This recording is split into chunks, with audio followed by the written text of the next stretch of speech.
Thomas Paine, Thomas Paine, Thomas Paine, Sam Adams, Sam Adams, Sam Adams, Benjamin Franklin, Benjamin Franklin, Benjamin Franklin. These men spoke up for what they thought was right. From their courage came such documents as the Declaration of Independence and the Constitution of the United States. From their willingness to speak what was sometimes unpopular but right, we enjoy such liberties as freedom of speech, the right to keep and bear arms, and freedom of religion. There are those who still wish to oppress our freedoms, and there are still patriots willing to stand up and defend life, liberty, and the pursuit of happiness. Men like Zeb Bell, who honor our founding fathers and what they stood for. It's now time for Zeb at the Ranch, speaking up and defending your freedoms. Brought to you by Magic Valley Les Schwab Tire Centers and all of the other great advertisers on the program. And now, Zeb Bell. The following are words from the great philosopher and activist, Gandhi. Listen very carefully to what he said and how true these words are. Many people, especially ignorant people, want to punish you for speaking the truth and for being correct. Never apologize for being correct or for being years ahead of your time. If you're right and you know it, speak your mind. Even if you are a minority of one, the truth is still the truth. Amen. Good morning, everybody. Here comes Kate Smith, and God bless America. Followed by a patriot to call in with our Pledge of Allegiance. Good morning.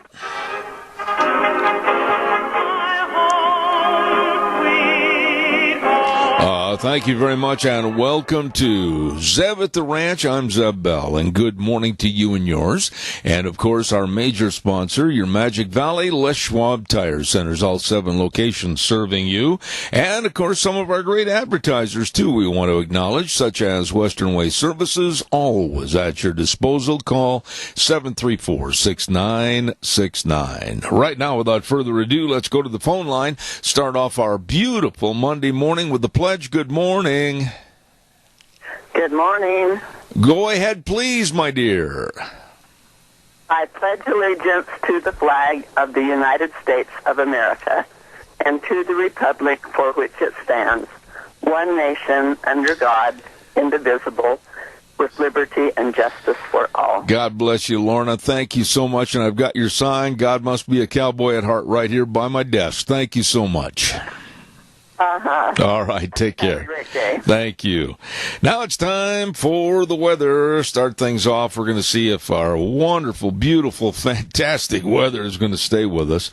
Cheney Flooring and Home Design, 1228 Oakley Avenue in Burley. Look for the blue door. Carpet and flooring, kitchen construction, home decor items, whatever you need to make your house a home. And don't forget, for the entire month of October, they're having a huge fall sale. Everything is discounted in the store. So get on over to Cheney Flooring and Home Design, 1228 Oakley Avenue in Burley. Really, really nice people. Here's Gina with the weather. Here's your weather as we saddle up and get ready to ride for the week. Mostly cloudy skies for today is what we're expecting. Slightly breezy as well. Winds out of the west, right around 11 miles an hour. High of 70, tonight low 46. Tomorrow, partly cloudy skies, winds picking up to about 16 miles an hour out of the west. High of 60, overnight low of 31. Sunny and 62 for Wednesday, mostly sunny and 70 for Thursday. Maybe some rain showers on Friday with a high of 57. Yesterday's high was 75. The overnight low was 40. That is your weather for Zeb at the Ranch. Thanks, Gina. Excellent job. She always does an excellent job. And brought to you by Cheney Flooring and Home Design, 1228 Oakley Avenue in Burley. Yes, it's true. All your carpet and flooring, kitchen construction, Kyle's a wizard, and, of course, home decor items. At Cheney Flooring and Home Design, look for the blue door. We have an excellent amount of topics and people coming on this morning, but we have one problem. I hope a lot of them remember that it is Columbus Day and they still will be near their telephones. We could have a whole bunch of music played on this program this morning if they don't show up. But Deanne's verifying with everybody right now to make sure they're going to be near a phone when they're called. So hopefully we'll have a full plate. We're going to be discussing, of course, some of the local interests, Senior Junction. We're going to be talking to Alliance Defending Freedom. And a couple that I don't want you to miss. At 10:06 this morning, Matt Briggs is going to be talking about EPA and climate change and our money.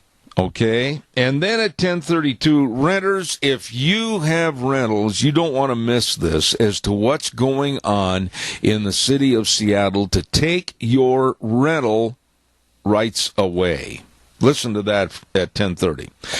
Don't forget to our friends at Daryl's Cleaners. Oh, my goodness sakes. I know a lot of guys that are going hunting, and they didn't touch that sleeping bag since last year. The Cheetos, the Fritos, the boiled ham sandwiches in there and everything. Oh, my goodness, what a smell. Well, they should have taken them into Daryl's Cleaners at 1223 Albion Avenue in Burley and had everything cleaned, smelling nice before the hunting season. Well, you can still get in there if you're still not up on the hill. And don't forget to take your winter coats in there, too, because it's going to continually get cooler and cooler and cooler. Daryl's Cleaners, 1223 Albion Avenue in Burley. The very, very best. When I say the very, very best, I also, it's applicable to our good friends over at SafeLink Internet. And they have really increased and extended their hours of technical support. They really care. Nice people over there. SafeLink Internet, fast and reliable, and they've got over 10,000 customers in this area, and they'd like to have you on the program. Please get a hold of them today at 677-8000. SafeLink Internet, serving you. All right, calls are welcome and appreciated. 436-2244, 1-866-927-4587. I guess the easiest approach to a subject that is changing like a chameleon, and I'm talking about Donald Trump, the GOP, the run for the presidency. Holy smokes. I mean, where do you start after last week's so-called revelations over something that Trump said 11 years ago? 11 years ago? What do you do? Where do you take it from there? Number one, I want to get this out of the way first and foremost, and then we'll carry on with your calls. You know that I have been very, very inclined to denigrate when they need it, the Times News, on their lack of newsworthiness or their sloppy journalism. Well, the headline in the paper this morning, it's so misleading. I listened to the debate last night. I listened to every word of the debate last night. And for me to miss a Green Bay Packer game in reverence to what's going on with the political action between Hillary Clinton and Donald Trump, holy buckets, that took a lot from me. But the headline in the paper this morning, very misleading. Trump denies actions. No, he did not. And then the subheadline says, at debate, GOP candidate downplays vulgar comments caught on tape. He apologized more than once during the evening last night. So I find those, I'm not saying whatever, and don't you dare mislead this. I'm not advocating anything that Trump said, did, or whatever. Not at all. But then on the other hand, Hillary, of course, is not a saint up on a pedestal. Oh, boy, do we know that. But Trump denies actions. No, he did not. That headline was fraudulent. Hold on, caller. Don't go away, because I want to finish my point. And then last week, another headline in the Times News that was totally erroneous and, quite frankly, malicious to one side of the story. It said on the front page, police. Burly man hit teen in face with a bat. No, he did not. The store owners have even said that never happened. Never happened. Burly man hit teen in face with bat. And it just subjects our news and our newspaper to, you wonder, okay, are they just saying something in headlines to get your attention and mislead you? Because these headlines are the furthest thing from the truth. And I really point my finger at the Times News and say, you'd better clean up your act. Caller, stay with me. I'll be right with you. I promise. I got to get this in real quick. Ramsey Heating and Electric at 2600 Overland Avenue in Burley. They're open 7:30 to 5 Monday through Friday, 678-0459. And they have all your furnace filters, all of them.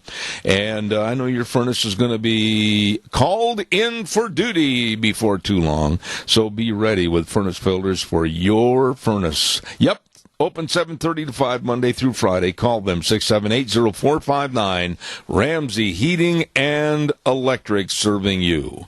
Also, our friends at Denny's Restaurant. Oh, my goodness. Breakfast, lunch, or dinner, anytime, all the time. We were over there the other day and met with Thomas, and the whole staff just absolutely so efficient at 611 Overland in Burley and 291 Pole Line in Twin Falls. I'm telling you, you're going to be so happy, so satisfied, and so filled up with good food at Denny's Restaurant. The home of Zeb's Lunch Bunch, 611 Overland in Burley. Thank you for your patience, caller. Go ahead. Good morning, Zeb. Yes, sir.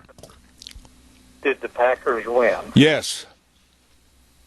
Well, then it was the end of a perfect evening. Well, perfect in the eyes of the beholder. There's a lot to be said for what happened during this debate last night. What are your thoughts quickly, and don't take a long time, but elaborate a little bit. Did you think Trump said enough to apologize? What did you think about his responses to Hillary, etc.? Go ahead, please. I think his performance was stellar. That's the only way I can describe it. But I really want to bring out a point, Zeb, about all of these Republicans that jump ship. Yeah. I'll tell you what, if your re-election is in that much jeopardy, you deserve to lose. Well, I agree with you, and I'll go back to a little bit of biblical prophecy. Ye who are without sin, go ahead and cast the first stone. And you start looking at whether it's members of the GOP or whether it's the members of the Democratic Party. I'll say this. Ye who are without sin, go ahead and cast the first stone. And I think maybe you wouldn't have any rock throwing. Well, we expect it from the Democrats, but we don't expect it from our own U.S. Senator from Idaho. I was disappointed in that because his reelection is not in jeopardy, I don't think. Well, so Keith. People just turn on people all of a sudden. I've seen it so many times. One person will make a mistake, and all of a sudden, all these so-called friends are quick to jump on it. Just like Facebook. Yeah, just remember this, though, Keith. They haven't liked Trump from the get-go. Just remember this. They have not liked Trump from the get-go. They have not wanted him in the race. They laughed at him, thought he was a circus clown when he started. I've still got some of those cartoons.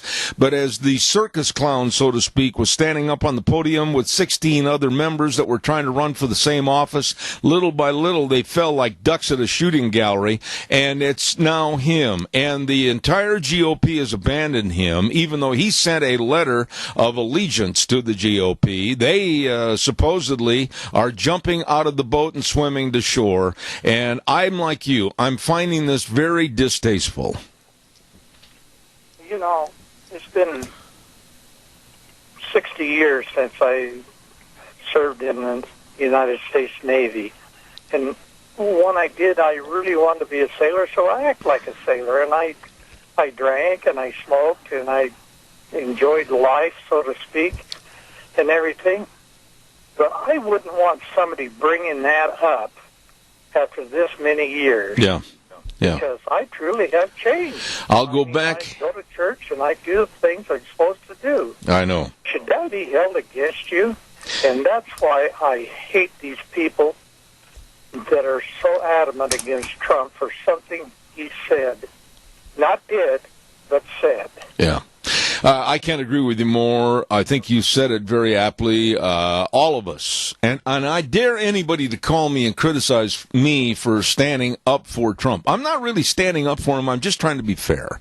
But the fact is, all of us have got holes in our screen door from our lives in the past. All of us do. If you don't, you're lying to yourself and me too. But I think that we have to look at the situation right now. Everybody's jumping off the boat and swimming to shore, and I find that repugnant. And I think the Republicans are going to really hurt their party. Keith, I got to run. Thank you very much. Appreciate it. Have a wonderful day. I will. Thank you. Caller number 2, I'll be right there, I promise. Don't forget, Jim Patrick running for re-election for Republican District 25 Senator. Jim is a fifth-generation Magic Valley resident. I know this man, and he absolutely is involved in the community. He's served on the Agricultural, Education, and Business Committees, and he's also served on the JFAC Committee. He has a deep understanding of water issues due to the personal history right on the Salmon Tract, and he knows about Idaho and its water. Don't forget, on Election Day, vote yes for Mr. Jim Patrick, re-election for Republican Senator, District 25. Also, real quick, caller, I'm a-coming. I'm running a little bit late this morning. Stay there. Barry Equipment and Rental, don't forget they've got 3 locations, and that's, of course, South Lincoln and Jerome, Addison Avenue West in Twin Falls, and 159 West Highway 30 in Burley. Oh, my goodness sakes, they've got all the equipment rentals, all the equipment sales, and a repair shop second to none. They can help you fixing everything from small engines all the way up to the big, heavy equipment. You be sure and get a hold of them today. They are the best. They have the equipment to get the job done right. Barry Equipment and Rental, Jerome, Twin Falls, and 159 West Highway 30 in Burley. Caller, thank you. You're very patient. I appreciate it. Good morning, Zeb. Yes, sir. Judge not, lest you be judged. The Kennedys with Marilyn Monroe. We had Loverboy Clinton with Monica Lewinsky. Here we had Hillary Clinton endangering every man, woman, and child in the country with all the secrets she's given away. And she's worried about starting to bring up stuff that happened 12 years ago. Yeah. Unreal. I got to go on the substance. I am more worried about ISIS infiltration into our country. I am more worried about being $20 trillion in debt. I am more worried about free education to college students that probably should not be going to college in the first place. I am more interested about the issues that are turning this country upside down than some comment that was made 11 years ago, my dear friend Tony. Well, Trump stole the show last night as far as I'm concerned, and he wouldn't take any guff off those 2 people that were running the show. Yeah. And there's going to be a major backlash against the Democratic Party or even members of the Republican Party if Trump doesn't make it. But I think he did an excellent job last night, and he got his point off. And Hillary Clinton, most of the time, didn't know what the hell she was talking about. Well, she had the body language of somebody that was really painted into a corner on numerous times last night, especially with that very nervous and disparaging smile that she threw out many, many times. Tony, I always appreciate your comments. You're well respected on this program. And say hello to your dear wife, Mary, and God bless. Thank you, Zeb. Thank you, sir. Caller, I'll be right there. Don't go away. Today is pool day. I'm in the pool today at Burley Physical Therapy and Rehabilitation, 1263 Bennett Avenue, Suite 2 in Burley. Buddy, they're helping me get back to being me, and it's working. I haven't felt this good in years. And I give a lot of that to Nick Greenwell and all the physical therapists at Burley Physical Therapy and Rehabilitation. Call for an appointment today, 678-1191. Didn't get it? I'll say it again, 678-1191. They can help you get back to being you. Burley Physical Therapy and Rehabilitation, 1263 Bennett Avenue, Suite 2 in Burley. Caller, thank you. Go ahead. Well, Zeb, I happened to catch over the weekend, it just was just by accident, Chuck Todd talking about how the election was over with. Literally, it's what he said, and that all the Republicans were all on their own, and that Trump could potentially destroy their Senate or House candidacy. And I quickly turned it off, having feelings of wanting to do things to Chuck Todd that I wouldn't say over the radio. So I just let it go, and I went to work, and I just stayed busy all weekend. And then I happened to run into the news last night. Again, this is my opinion. This is my opinion. I'm calling in on your show, and I'm voicing my opinion. But here I see, a press release from Simpson, and I never hear Simpson say anything about nothing. But there he is, releasing a statement about how he's offended or whatever it was, and he's pulling his support for Trump. I never heard him endorse him in the first place. But then even worse was Crapo, and his candidacy is not in jeopardy by any means at all, and he did the same thing. So this morning, I want to call back and talk to the aides back there, because you never get anybody. You just talk to whoever you end up with. And neither one of their phones, they're not answering their phones, because I believe since they opened their offices at, I would think, at least 9 a.m. Eastern time, I hope that they have been beat to death. This is my opinion, with phone calls, because I called to let them have it, and I couldn't even get in. Because, see, when they abandoned Trump, they abandoned me. They abandoned my family. They abandoned my business, my company, and my ability to survive in America. Yeah. You know, one thing, Randy, I will say this. I'll go back to what I said 10 minutes ago, and it's really the truth. Ye who is without sin, go ahead. Pick up a rock and throw it first. And I dare say that Mr. Simpson, I dare say that Mr. Crapo, and others are not without any shadows that have been cast across the landscape of certain things that they have done or not done. And when it comes to each and every person in this country, how dare we always act a little angelic above somebody else? I know what Trump did was wrong. I know what Trump said is wrong. I know everything about the statements. Nobody has to tell me about it. But then on the other hand, something that was said 11 years ago, and you and me and everybody else has got holes in their screen door where the flies are coming in because we are not perfect people. Well, the thing of it is when they abandoned Trump, and the Republican Party has been no friend for 8 years, they have done nothing. So hopefully this thing backfires, and they abandon Trump. People say, we're tired of the media, tired of the Republican gutless wonders not doing anything, and they're going to say, I'm going to go vote for Trump. We realize he's not perfect, but he is a businessman who understands business. I mean, if you go back and study Hillary Clinton and Bill Clinton, since I've been doing it since 1992, the mass of evidence, circumstantial evidence against these people that have done things that they should have been in prison for years and years and years ago and never been let out. You see, it's a travesty of justice. I agree. And the American people, I hope, are sick of it. Randy, appreciate your call this morning. Got a commercial break, buddy. Thank you. Very well stated. Don't forget Mount Harrison Audiology and Hearing Aids with the lovely Dr. Christine Pickup, the only locally owned and independent hearing healthcare practice in southern Idaho. What'd he say? Well, that's the problem. If you're not hearing, you want to make sure you can hear. And please call today at 312-0957 for a hearing screening, and they can help you. I know they can. They help me, and it might be something to do with your medication. It might be something to do with maybe a disease that you have, diabetes or cardiovascular problems, whatever. Your hearing's diminished, you better call today. 312-0957, Mount Harrison Audiology and Hearing Aids. It's time to give away a dozen cookies, and I am going to make an easy question this morning.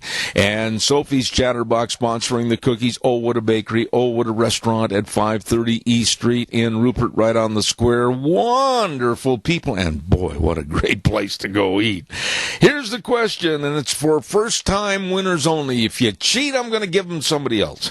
What is the most famous song about the state of Tennessee?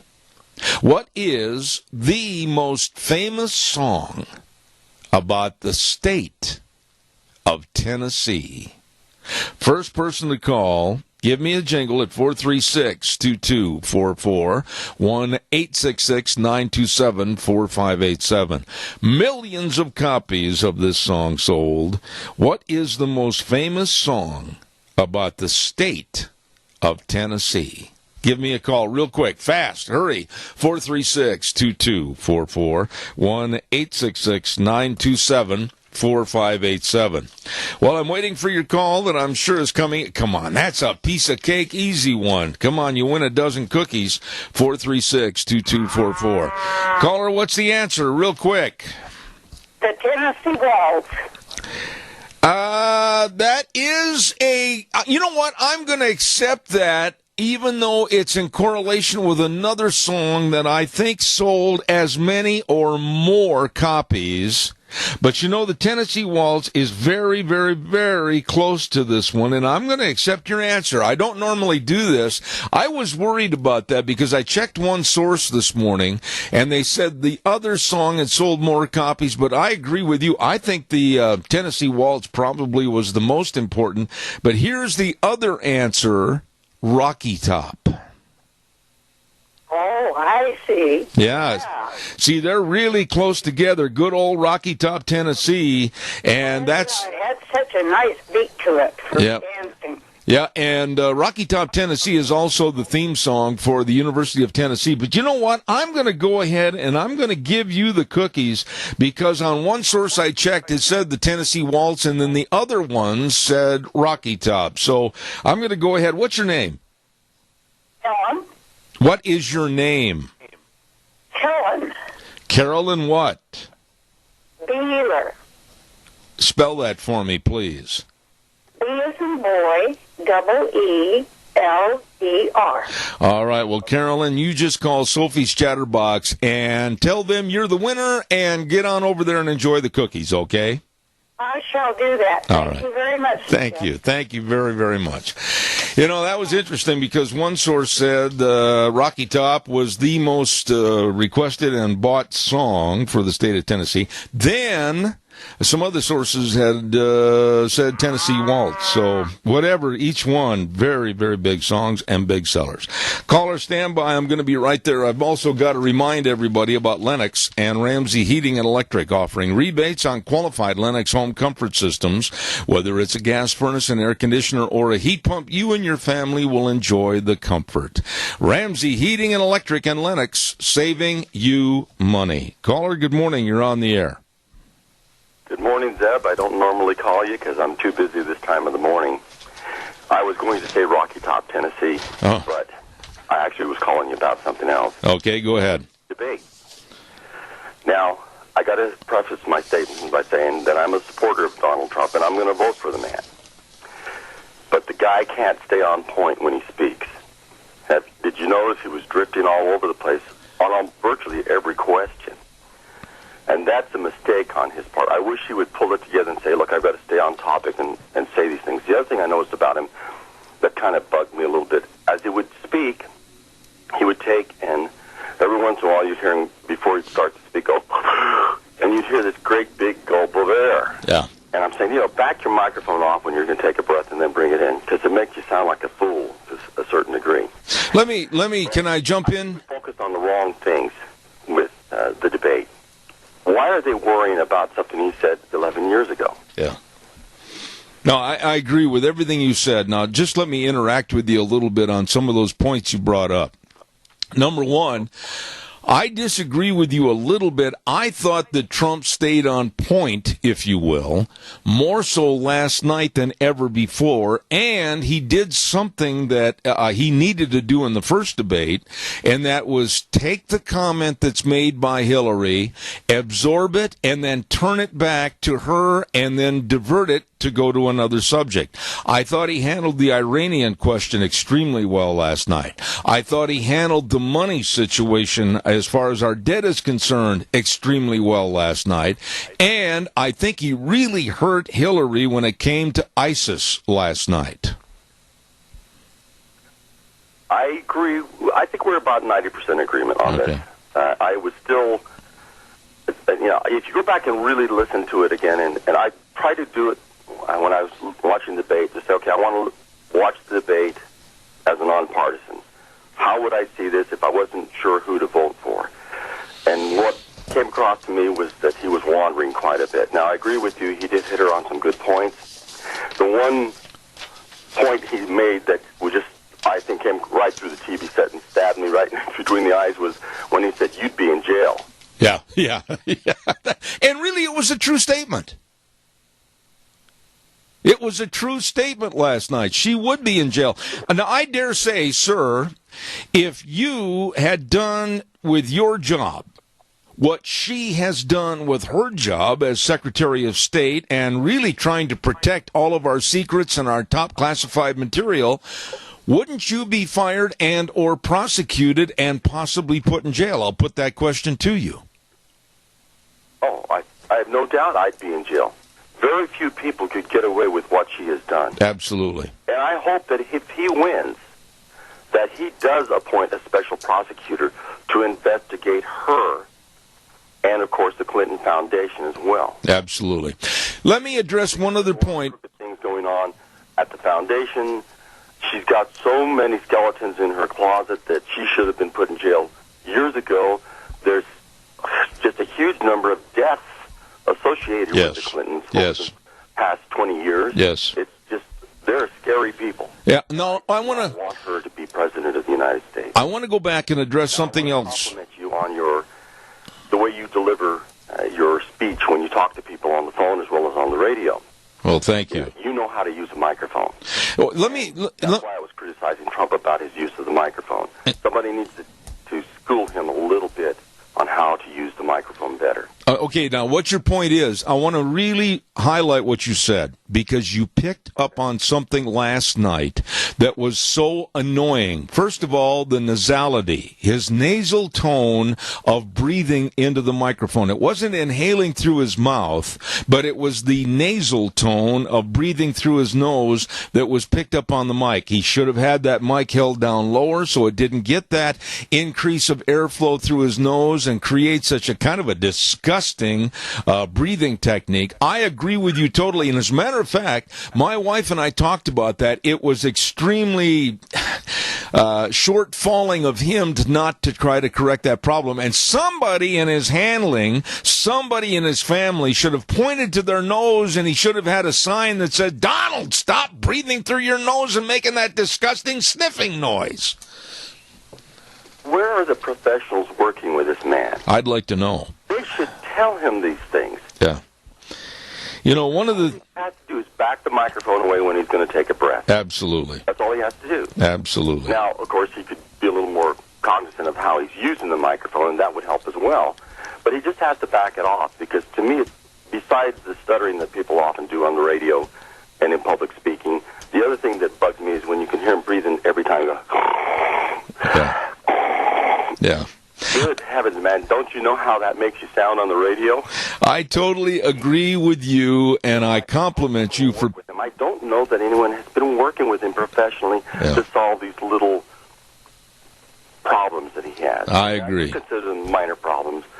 Everything he said and done, I'll take him hands down over Hillary Clinton any day, because I have a feeling that if she gets elected president, we're going to be in big trouble, from possibly getting in a war with Russia to losing our constitutional rights. And that, to me, is the most important thing about what's going on today. I agree. That is, she is going to have the opportunity to appoint a number of people to the Supreme Court over her. If she serves 4 years, and God forbid she should serve 8, and that's going to impact our lives for many, many years when she's out of office. You are extremely well-versed in what's going on between the these two candidates, and I'm so glad you brought up that deal about the Supreme Court, because that was something last night that the way she said it and the people that she wants to put on that court and the changes she wants the court to make, I think, to our First Amendment and our Second Amendment are extremely scary to me. Sir, call more often. I appreciate your input this morning. Thank you so much. Thank you, Zeb. Bye. God bless. That man knows what he's talking about. And her remarks last night about the additions to the Supreme Court. Wow. I looked over at my wife and I said, oh, boy, here we go. And she was very emphatic about her appointments and how she wants the court to change their perspectives. And naturally, on the very, very liberal slant of things, I am worried about the Second Amendment with Hillary. I am worried about our First Amendment with Hillary. I dare say, and I got a commercial break I have to take care of here in just a minute, but I dare say that programs like mine, I'm going to issue this as a statement you can hold over my head and say, nah, you were wrong, whatever you want to do. But I honestly believe that after a person like Hillary would take over the presidency of the United States, I'd give a program like mine 6 months, whether it's Limbaugh, whether it's Laura Ingraham, doesn't make any difference. And they will start stymieing our free speech. Oh, my goodness, we got to pay some bills here real quick. Let's not forget our friends over at Ark Animal Hospital at 750 21st Street in Heyburn. Oh, they have the warm hearts for the cold noses. Ark Animal Hospital is a mixed animal practice, meaning big or small, they love them all. Dr. Bill Fulcher has been in practice for over 36 years, and they also have just recently welcomed Dr. Liz Schrepfer as an associate veterinarian. I mean, these people are really good, and they care. They care. That's why their slogan means so much. Warm hearts for cold noses, Ark Animal Hospital, 750 21st Street in Heyburn. Don't forget, tomorrow's Tuesday. Yeah, okay. Big deal. Why? Okay, that means Dr. History at 10:06 right here on Zebeth Ranch. Minnecasia Sales, 1321 East Main Street in Burley, right across from the airport, is the sponsor of Dr. History. So don't forget that. Tomorrow at 10:06, Minnecasia Sales brings you Dr. History, all the lumber, all the windows, everything. Zach and the crew can help you at Minnecasia Sales. Caller, good morning. You're on the air. Good morning, sir. Yes, sir. Well, the gentleman was right about the use of the microphone. And after the first debate, I was listening to Rush Limbaugh, and he was talking, and he said he'd been in communication for years and years. And he said, if you turn the compression up on, which is Greek to me, on a mic, that it picks up all the little sounds. And Rush felt that the first debate, that it was done deliberately, and the mic was placed higher to Trump than it was Hillary, so it would pick up all that stuff. Well, and it is annoying to listen to him inhale, but I'm wondering if that one, I can't remember who it was that commented that Trump was doing cocaine. Yeah. That was the illustrious Howard the Duck Dean. Remember Howard, the wannabe from back on the East Coast? Oh, that guy. Yeah. Must be important. Yeah. Anyway, let me just say about microphones. There's not a person in public speaking, and I've been in public speaking now for over 50 years, and everybody makes a mistake. Everybody makes a faux pas. Nobody is above making mistakes. Gee golly, we're not perfect. However, it is very distracting and it is very annoying what Donald Trump did last night on the microphone. It's not the microphone's problem, and it's certainly not the engineer's problem. It was Trump's problem, being that he had a nasal breathing in that was very offensive. And someone has got to point that out to him, to hold the mic a little bit lower when he takes that deep breath through his nose, not his mouth, and he was offending people by it. Yes, but, and that's just a small distraction of the debate. I thought on the debate itself, the entirety of it, I thought Trump hit some of those pitches. I thought he hit them clear out of the ballpark. I did too.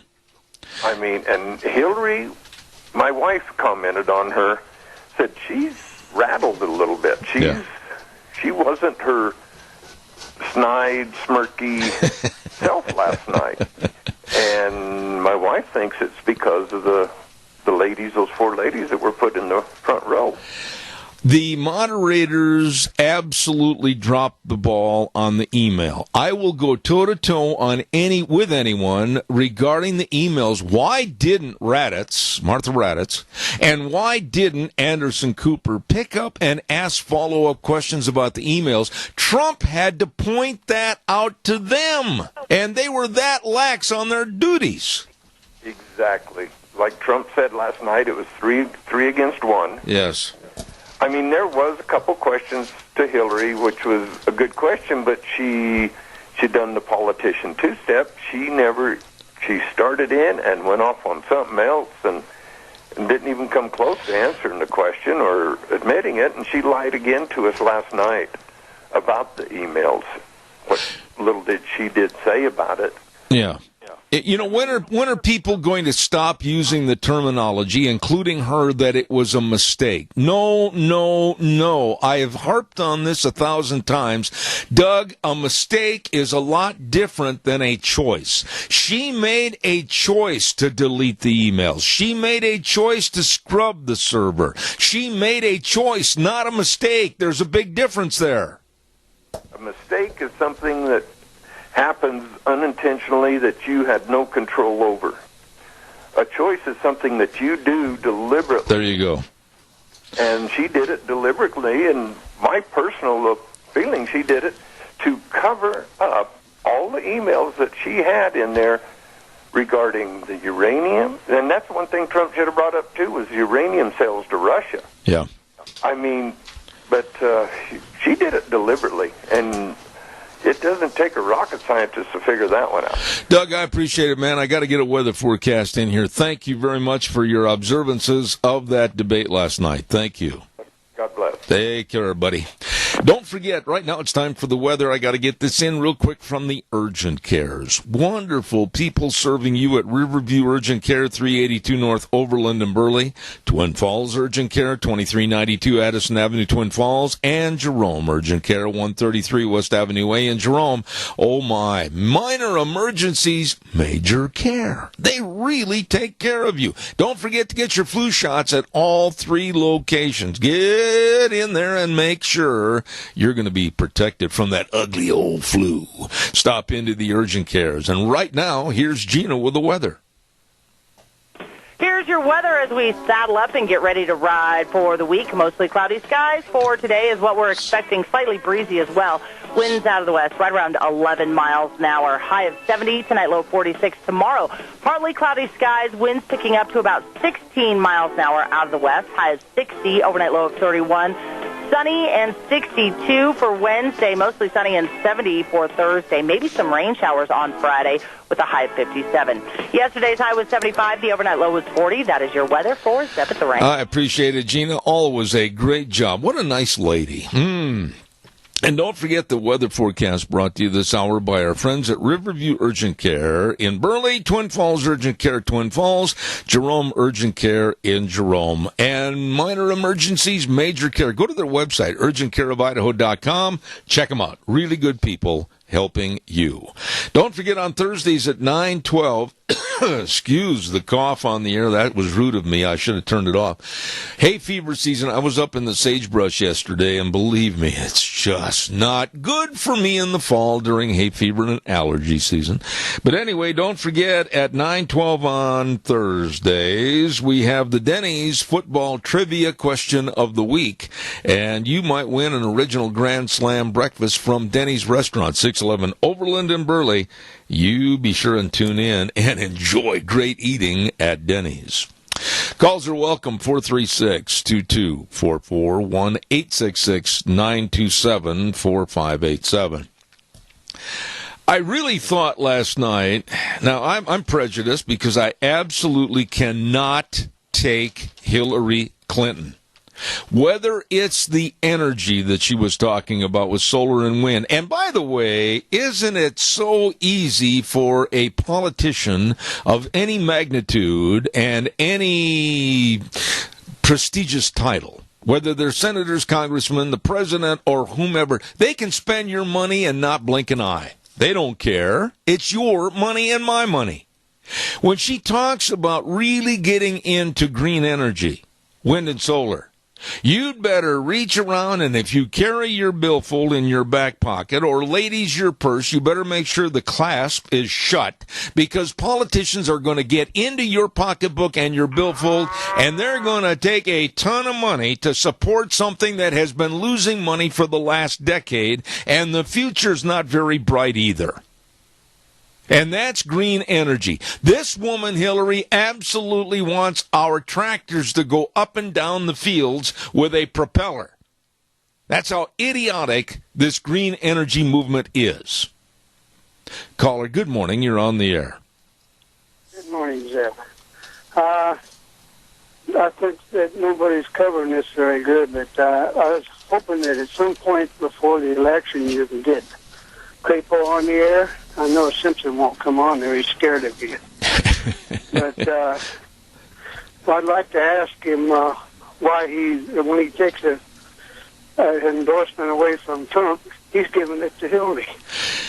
You know, that's really the blatant truth. That's really the way it is. And I can tell you this, Mike is going to be on the program with us, I think, next week on Wednesday. That's the day we're working on. And I'm going to be very blunt with you. There are things I'm going to bring up to Mike Crapo, and he's not going to like them.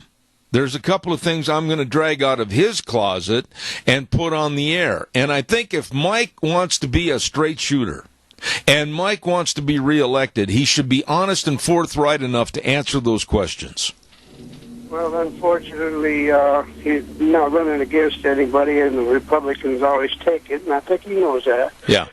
But I'll tell you what, I'll be 77 next month, and I've never voted Democrat in my whole life. But I'm so tempted to vote Democrat against him that it isn't even funny, and I hate the Democrats. But he's got to stand up for his constituents. Yeah. I'm just mad. I'm stuttering a little bit. But he's got to stand up for his constituents. He can't make these kind of decisions on his own. He's representing us. I absolutely... I respect you. Sorry I walked over you there. My apologies. I absolutely respect your opinion because not everybody is perfect. I want to go back to this and get your quick response. I said earlier in the program, ye who is without sin, go ahead, cast the first stone. Don't you think that's applicable also to our politicians? Absolutely. Like I say, I'm 77. I'll be 77 here in a month.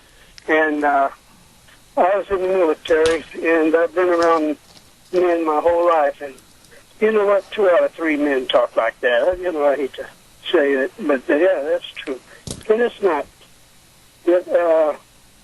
something to be proud of, but at the same time, it's fact of life.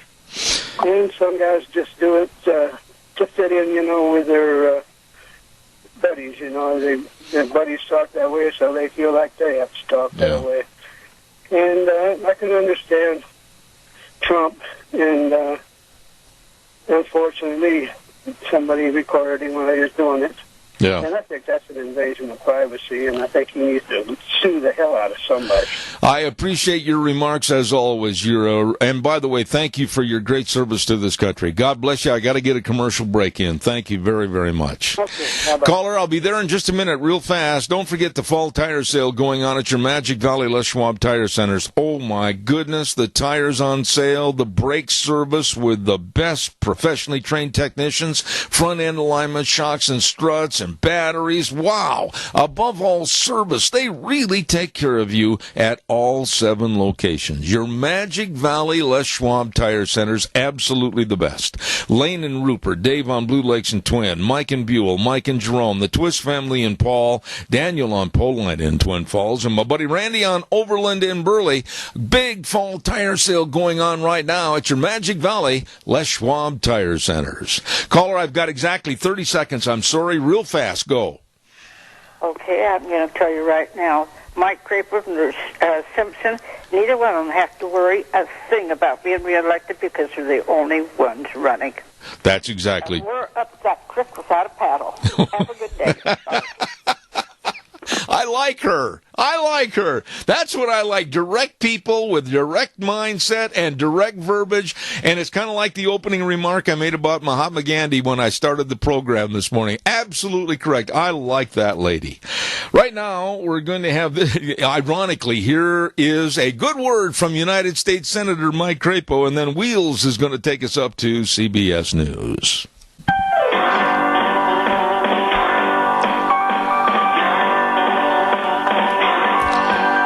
Okay, here we go. Zeb at the Ranch. I'm Zeb Bell. Good morning. And by the way, to everybody that called in last hour, thank you. Those were some outstanding comments. Sometimes, and I want to make this apology, sometimes I walk on some of the people because we're having a little bit of a delay if they may be on a cell phone or whatever. I want to tell you how much I appreciate your call, and I don't mean to seem rude like that, but sometimes it ends, and then I think there's an open line basically and start in and you're still talking. So bear with me on that, please. There is a little bit of a delay there, and I do apologize for that. Columbus Day 2016, Zeb at the Ranch, and of course brought to you by our Magic Valley Les Schwab Tire Centers, all 7 locations serving you, and along with some of our great advertisers like Western Waste Services. From the canyons of the Snake River and all across southern Idaho, we're always at your disposal. Western Waste Services, we care about our community, our resources, and this great land. Western Waste Services is lending a hand, always at your disposal. Western Waste Services. Locally owned and operated and serving you always at your disposal. Don't forget to get on the route service. Have your garbage picked up weekly. It's gone. It's out of there. There you go. Call them today at 734-6969. Western Waste Services, serving you. Really nice people. Also want to remind you about our friends at Ramsey Heating and Electric and Lennox. Absolutely. They can save you a whole bunch of money on home comfort systems, gas furnaces, air conditioners, heat pumps, etc. All you have to do is call them at 678-0459 and learn how Ramsey Heating and Electric and Lennox can save you money. Well, I want to also mention real quick before we get our guest on the phone, big shout out to Jim Patrick, running for re-election for Republican Senator District 25. Jim, a 5th-generation Magic Valley resident, farmer, rancher. He's been involved with the community and all that he can do to help make our lives better, and served on the Agricultural Education and Business Committees, and he has a deep understanding of water issues due to personal history on the salmon track. Don't forget to re-elect Jim Patrick for District 25 Senator, paid for by Re-elect Patrick for Senator, Treasurer Jim Patrick. Thank you very much. Well, right now, let's go to the phone line, and we have a gentleman that's on the air with us, and I've got nothing but respect for this man. He's done so much to serve his community and also serve other people, and that's Dennis Babbitt over at the Senior Junction. Good morning, Dennis. How are you? Good morning, Zeb. How are you? I'm good.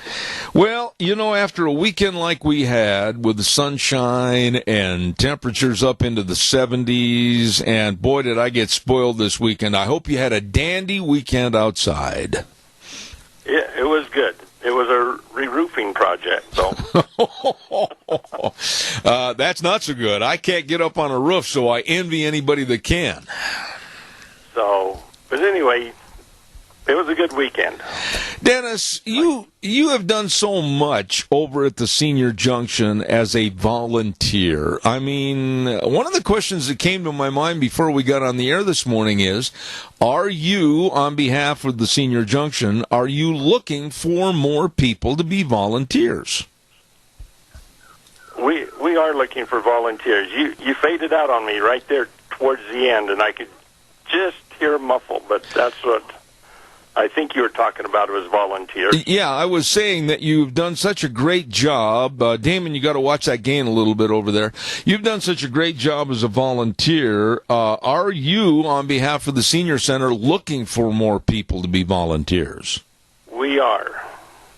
We never turn anybody away that way that was wanting to help. A few cases we've had to say, well, we can't really use you as a driver because we're not allowed to. You wouldn't be allowed to take your 6-month-old baby, to help deliver meals. Right, right. But other than that, yes, we're looking for volunteers. Why is it, and I'm hearing more about this all the time, and it's really frustrating to me, Dennis, is that there seems to be more of a hemlock society that's coming in into the United States. Oh, well, you're old. You're over 60. Just go off in a corner and die someplace. Good heavens, the seniors in our country have so much to offer. What in the world is going on with this kind of an attitude? I don't know, but, when you were in Salt Lake, you mentioned having your hip replaced. Right. That there was a orderly there that was from out of the country, but was working here in the United States. And one of the things that he noticed was the lack of disrespect, yes, or the lack of respect for our senior citizens, whether it be mother, father, grandpa, grandfather. He just felt that there was a lack of respect there. Yeah. No, you're 100% right. I remember having that conversation with him at great length, and he was from the continent of Africa, and we had a long, long talk about his coming to the United States to get involved in health care. And I asked him, I said, what are the elderly treated like in your country as compared to here? And he was extremely shocked when he said that when he understood how some of the seniors are treated or not treated at all in this country, it has made him just try all the harder to be more conscientious to help elder people. And that's commendable because of, what he's noticed, and we've noticed this too, Zeb, here in the area, that sometimes our seniors kind of just got slid onto the back burner, just keep them warm, and a lot of things have gone to other organizations, and I'm not degrading that, but I do not think we have the respect for our elderly like we did here even 50 years ago. Oh, well, take a look at some of the visible seniors that are still involved in their community. I go to Jimmy Carter, former president. I mean, this man, what is he, close to 90 already, and still involved in the community. I look at other people, maybe people that have been sports figures like Willie Mays and Hank Aaron and others. They're still involved in helping young people stay on the straight and narrow when they get in sports, and then also after they leave sports and they try to run their lives in a correct fashion to help the community. I mean, why is it all of a sudden that somebody in this country says, oh, well, okay, you're 60 years of age. Why don't you just go die so you can make more money and room for somebody else? And I dare that is the problem right now, my dear friend Dennis. People actually feel that way. I'm afraid you're right. And, all we can do is just work ourselves. They say, one may not be a big number, but, if one person can pass it on to someone else, and that, becomes a synergetic effect. Well, I would be very rude to ask you on the air how old you are, but I'm going to be rude and I'm going to ask you how old you are. I'm just a few months older than you are, Zeb. Okay, but you're not ready to... 9 years old. Okay, you're not ready to quit. You're not ready to have somebody shuffle you off into a corner and sit by an open window to enjoy the fall breezes. I'm not either. Both of us are actively involved in doing things, helping other people. And my goodness, I think there's just a multitude of people that are seniors that want to be a very important part of their community, but they need help and they need assistance. And especially to the ones that are shut-ins, the Meals on Wheels is extremely important. That it is. And, you know, we're working right now. We've had some difficulties trying to get everything up and running, but we're gradually making some headway. You know, with the government cutting back on some of the programs, we are trying to work so we are becoming self-sufficient. That means that we can provide meals regardless of whether they have the ability to pay or not. Dennis, let me ask you real quick, where did the money go, or where is the money going that the government and all their omnipotent knowledge, when they cut back on the senior programs, where did they go? Where did they take the money? What did they spend it on? Do you know? What it is some of the programs, they've allocated X amount of dollars for that program. But in the last 8 years, we've had 4 times the amount of people asking to be qualified for that program. Yeah. But there's only X amount of money that's been allocated. And so with more individuals, they've cut it back. I know that they've cut us back, you know, significantly on Office on Aging, changing requirements there. Now you have to be 75, whereas before this summer you could qualify at 60.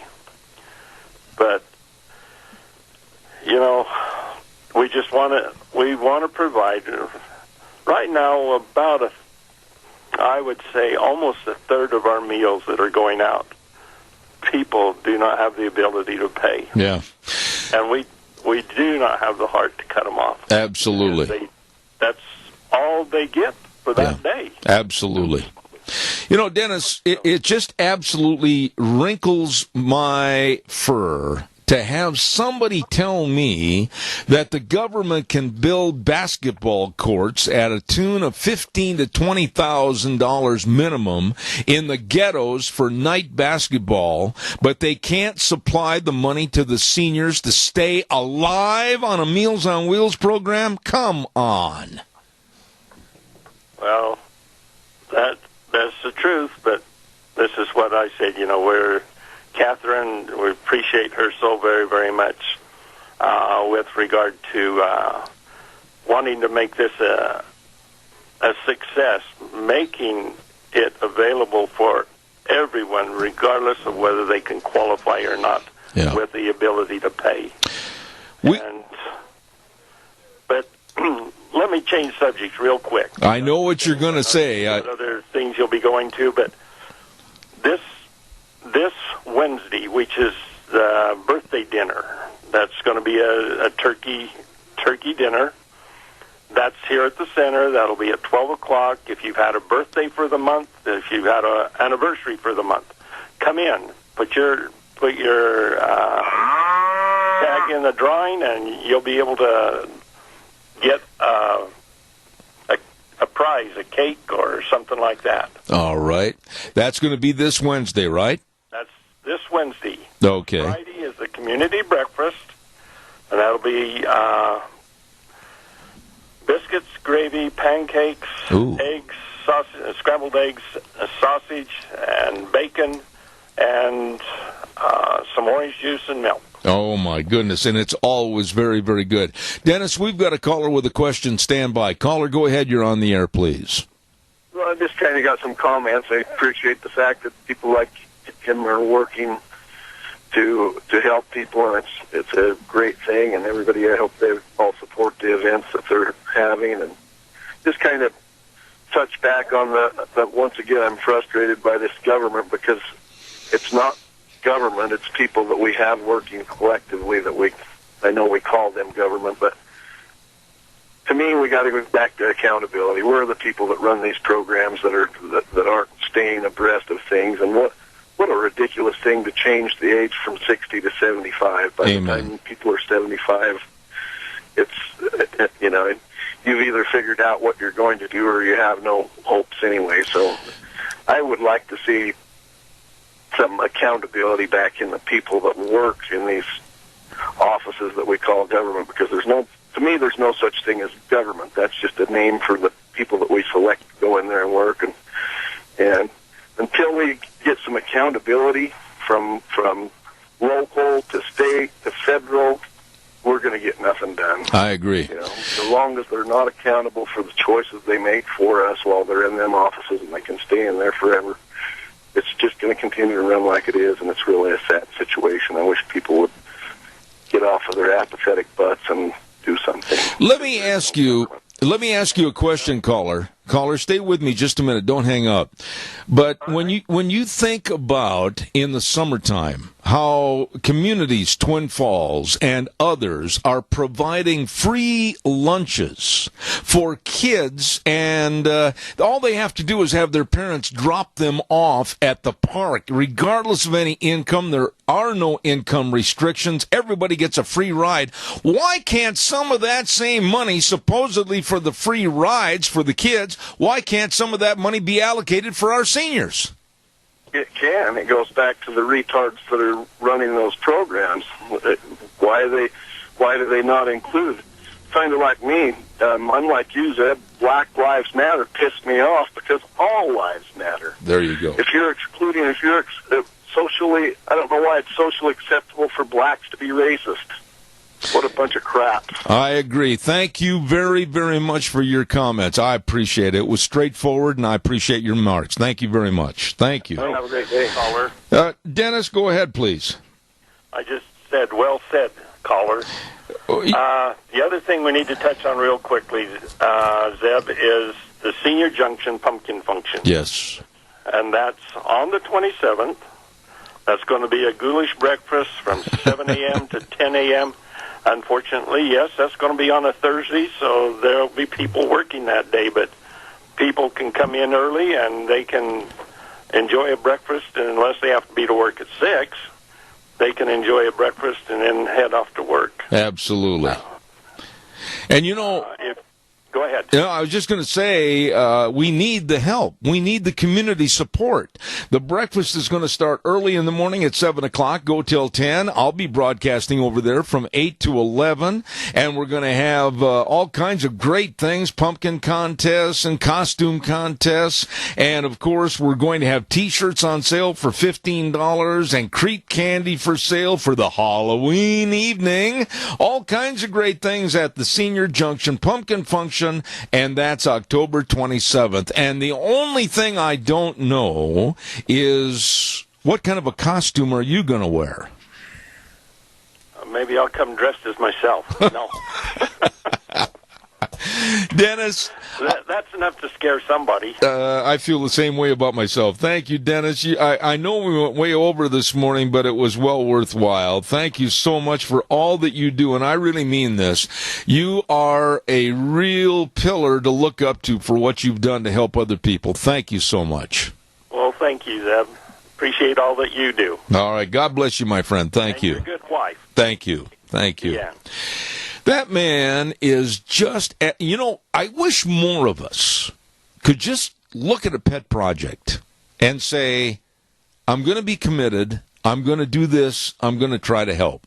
And that's exactly what he's done over there at that senior center, the Senior Junction. Dennis Babbitt, he's there, he's helping, he's at the meetings, he's always with a smile on his face, always looking to help somebody else. You know what? Today, more than ever before, I believe, we need to help each other and maybe push each other to be better and try harder and work harder.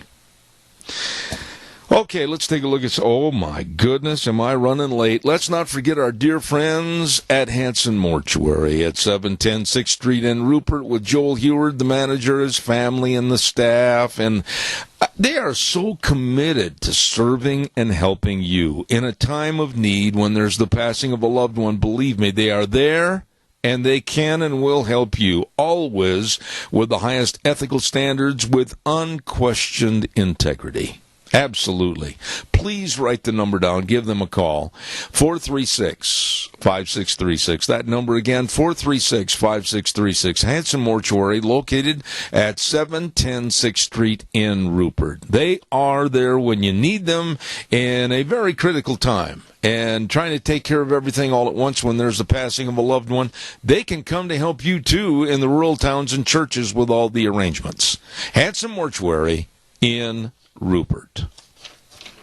Let's not forget, too, our friends over at Lee's Furniture, Floors, and More. We had Jason on the program with us last week, and very interesting, talking about the various dining room sets and the entertainment stands and all the recliners. He really gave us a lot of information about the recliners. Holy smokes, they've got recliners in every size for every person. I mean, if you're tall, if you're short, if you're skinny, if you're maybe not. Well, you can stop over and check them all out. Try them on. You got to sit in them to see how they're going to fit you, and boy, you're going to find one that's comfortable for you. We did. That's where we got ours. Over at Lee's Furniture, Floors, and More at 459 Overland in Burley. You stop in and see Jason and the crew today. Once again, highlighting what Dennis and I were talking about, the Senior Junction Pumpkin Function is going to be on October 27th. Put that on your calendar. We really would appreciate it if you'd stop by, have breakfast with us. Stay around a little bit for the remote broadcast. We're going to have music there. We're going to have a special witch's den. Look out. It's going to scare you. They've got creep candy for sale for Halloween. This is really a novel idea. Great idea from Catherine. And T-shirts for sale at $15. My goodness, costume contests and pumpkin carving contests. And all the net proceeds go to the Meals on Wheels. Thank you very much. Let's remind everybody, oh boy, did we have a good little ride yesterday. Oh, Dee Craner and Christy and my wife and I, we head for the hills. And was it beautiful? Oh, my goodness, we were on a trail yesterday I had never been on before. It was phenomenal. That's how you got to enjoy the South Hills and all the colors this time of the year. Get out and let's ride. 270 Highway 24 between Rupert and the World. They're open Monday through Saturday, 9 to 6. And don't forget, they're having closeouts on the 2016 four-wheelers and side-by-sides. The new 2017s are on the way in, so you better check it out along with all the accessories. And if you need something fixed, they've got a great service department, too, at Let's Ride. You stop over and see them today because this is where the fun is sold. Man, it was absolutely phenomenal yesterday out riding. Whew. We took off about, 9 o'clock in the morning and got back about 3:30 in the afternoon. Just had a really good time. Cameron and Siemens Insurance, Highway 24 in Rupert. Life insurance, health insurance, retirement planning, employee benefits. Make sure you're covered. Make sure you're protected. Make sure your family and your business are covered and protected. And talk to the people that are the professionals, and they're dedicated and responsive to your needs. Cameron and Siemens Insurance, Highway 24 in Rupert. Number to call, make an appointment today, 436-4424. Cameron and Siemens Insurance, serving you. Be sure and get a hold of them today. Boise State University 5-0, and they blasted New Mexico University this weekend, and Boise State still undefeated. I wonder where they will be in the top 25 colleges and universities this week in the polling. They were number 19 last week, and we'll see if they move up. And by the way, my beloved Chicago Cubs, are one game away from sweeping the National League Division Series, and they're going to be playing in San Francisco. And what else have we got? Green Bay won last night. I didn't even get a chance to watch the game last night. I mean, here I am, a Packer fan, having been born and raised and lived back there all my juvenile life, and supporting the Packers. But I watched that debate last night with Trump and Clinton. And even though I had the urge to let my finger do the walking on the little remote, I stuck to my values and I wrote down all my notes for the great big debate last evening. And occasionally, just maybe when things got a little bit slow, I'd zip over and see what the score was. Packers won. Calls are welcome, 436-2244, 1-866-927-4587. Let's go to the phone line right now, and I believe we have the Alliance Defending Freedom senior counsel that's been on our program before many, many times, Steve Aden, on the program. Good morning, Steve. How are you? I'm well, Zeb. How are you this morning? Well, not too bad. Are you a big football fan, or what do you like to do in the fall?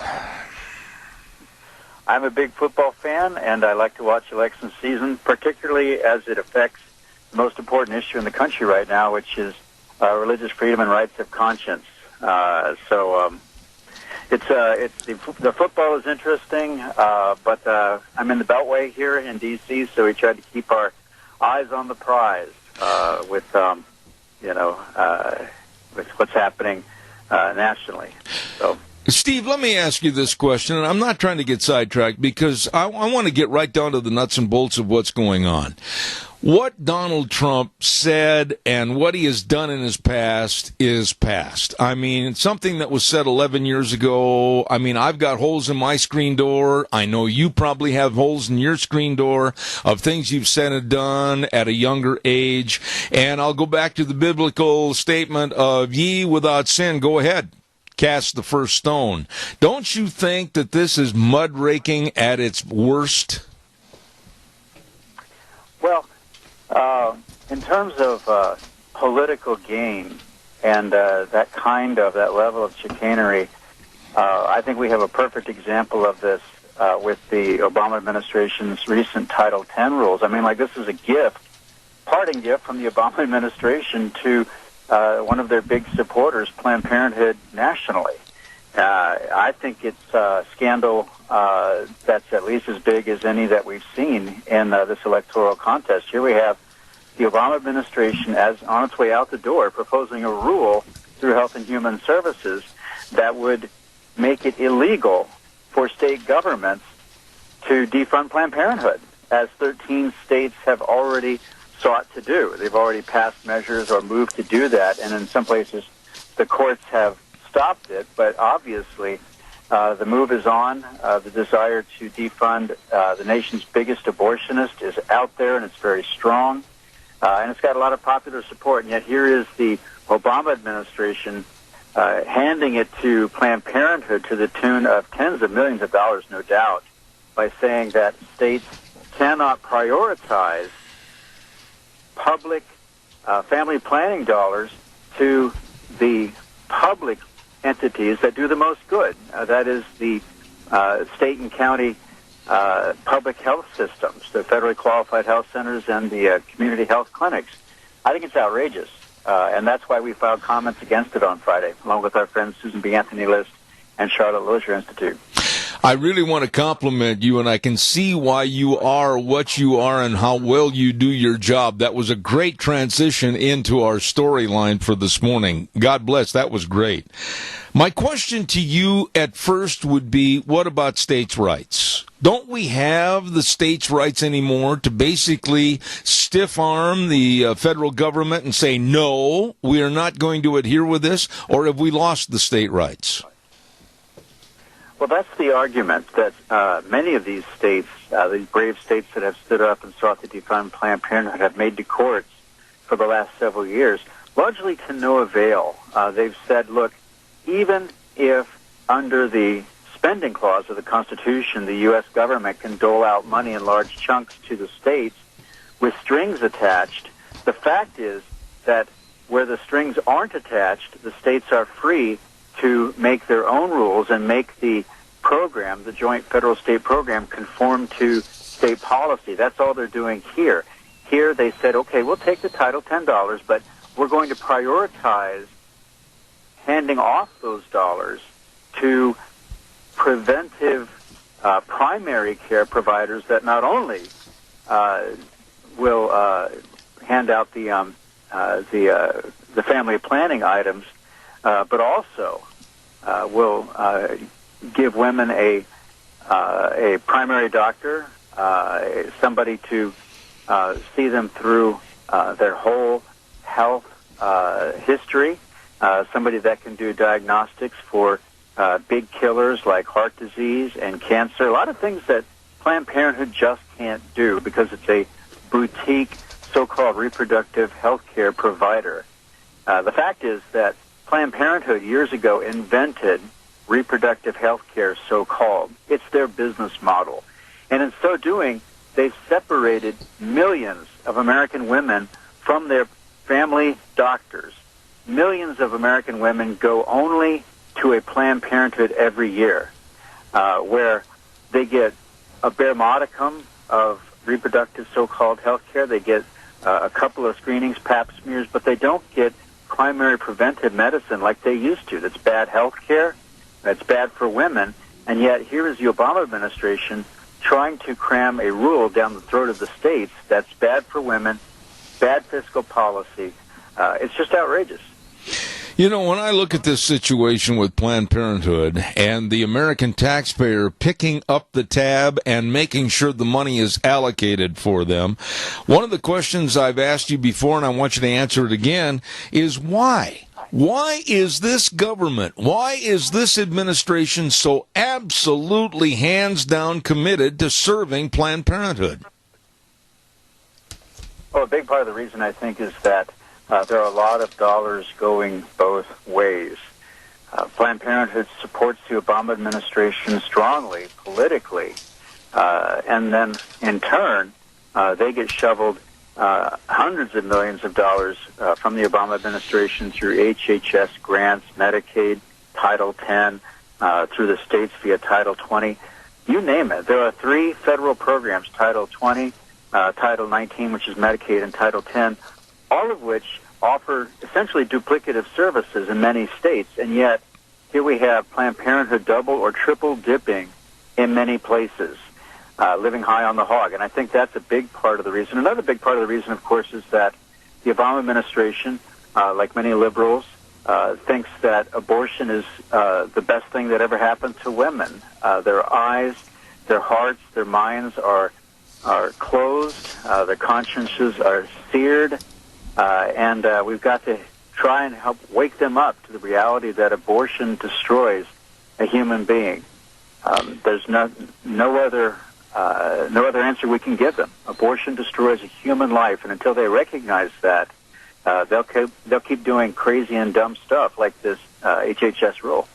You know, Steve, last week I had a lady that had formerly been on the board of directors and a spokesperson for the Planned Parenthood on a nationwide level, and she absolutely saw the light one day and now is speaking out vigorously against Planned Parenthood and the horrors that go on there. But one of the things I wanted to ask you about is why in the world is the government trying to blanket all the money just for Planned Parenthood? There are rural areas that have public health agencies that could use the money in rural areas, and Planned Parenthood isn't anywhere close to them. But the government wants to make sure no money goes to any other agency. Is that correct? Well, it seems that way. I mean, look at Mississippi. There is one Planned Parenthood facility in Mississippi that I know of. They get a handful of public dollars, $200 or $300 a year in public money, and yet when Mississippi moved to defund Planned Parenthood, they lawyered up with lawyers from New York, and they went into federal court. What is that about except to reinforce the notion that abortion rights are paramount over everything else? So when you for example, in Indiana, in Alabama, elsewhere, states that have sought to defund Planned Parenthood, often you'll get one Planned Parenthood for every 20 or 25 or more publicly funded state and county health centers that offer primary preventive care.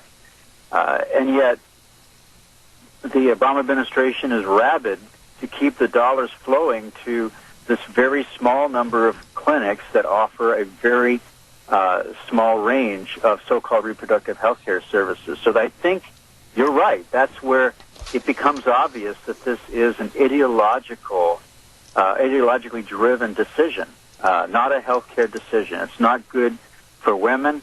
It's not good for public policy, the public fisc.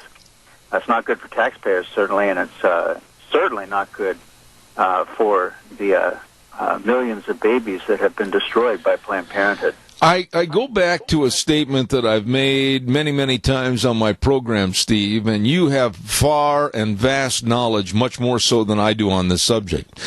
But little by little, every day when I do my research for various aspects of my program, I'm seeing more of a hemlock society from the birth all the way to the grave of people trying to have a condensation of, well, we don't need that baby, or we don't need that senior citizen.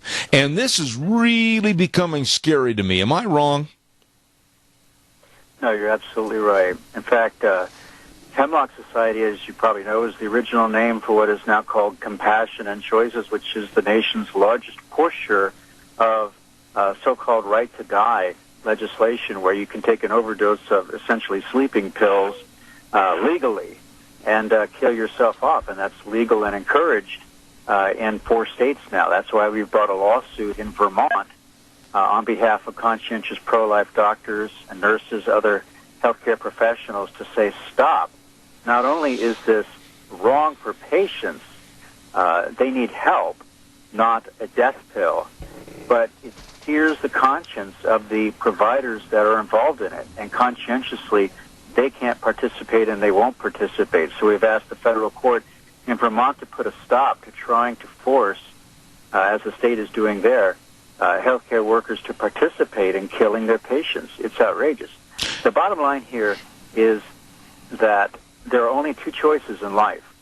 Either you believe that God exists, that He's immanent, that He's our loving Heavenly Father, and all of your decisions flow from that, or you believe that we are alone in a vast universe that has no meaning for us, that we're a cosmic accident. If you believe the latter, well, you might as well go around and grab all the dust that you can get, right? That's the source, that's the genesis for this pro-death view, I would call it. Yeah. Anything that gets in the way, whether it's a baby, whether it's an elderly relative, mow it down, because happiness in your life, enjoying your life, is the only thing that matters. Absolutely.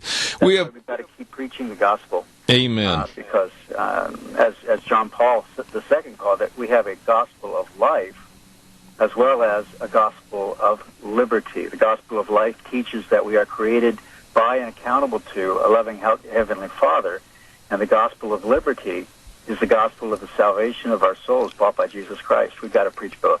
Amen. Steve, we have a caller with a question, so stay on the line. Caller, go ahead quickly, please. Yes, Deb, I hope you haven't covered this already because I've been able to listen, but I wanted the guest to,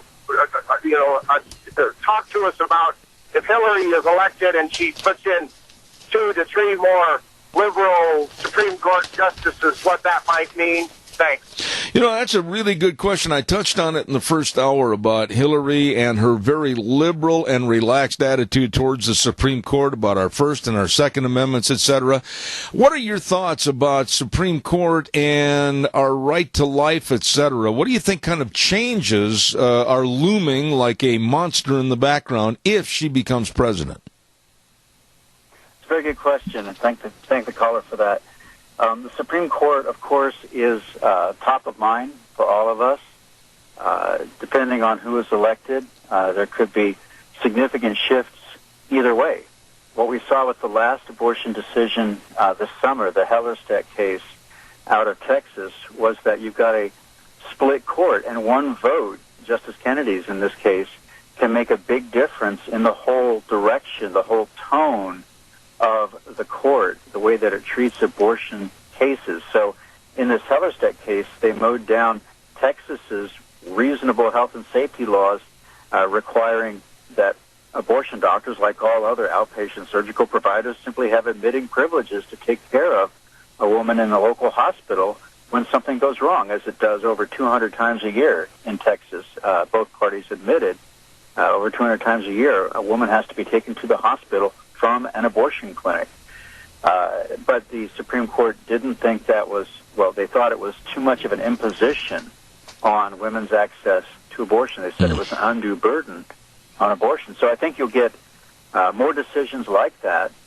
But in other areas such as healthcare rights of conscience, religious freedom, there are reasons to be concerned that new justices coming in might not understand. For example, religious freedom, might not relate to it. Frankly, may not think it's necessary, even though the U.S. Republic was based upon religious freedom. We're forgetting our history here. So it's certainly an important topic. We'll keep litigating, keep advocating in all of the federal and state courts. But we're keeping a close eye on the Supreme Court for sure. Steve, a couple of final thoughts here real quick. And as you were talking, I want to go back to something you said earlier, and it's about our doctors and the arm twisting by this government, this administration, to basically support abortion and partial birth abortion. This is so ambiguous and so ridiculous. Why don't they just take the Hippocratic Oath out of medical schools if they're going to have this kind of absolute insane attitude about not preserving life? Well, unfortunately, in some medical schools across the country, they've either rewritten the Hippocratic Oath or chucked it out entirely.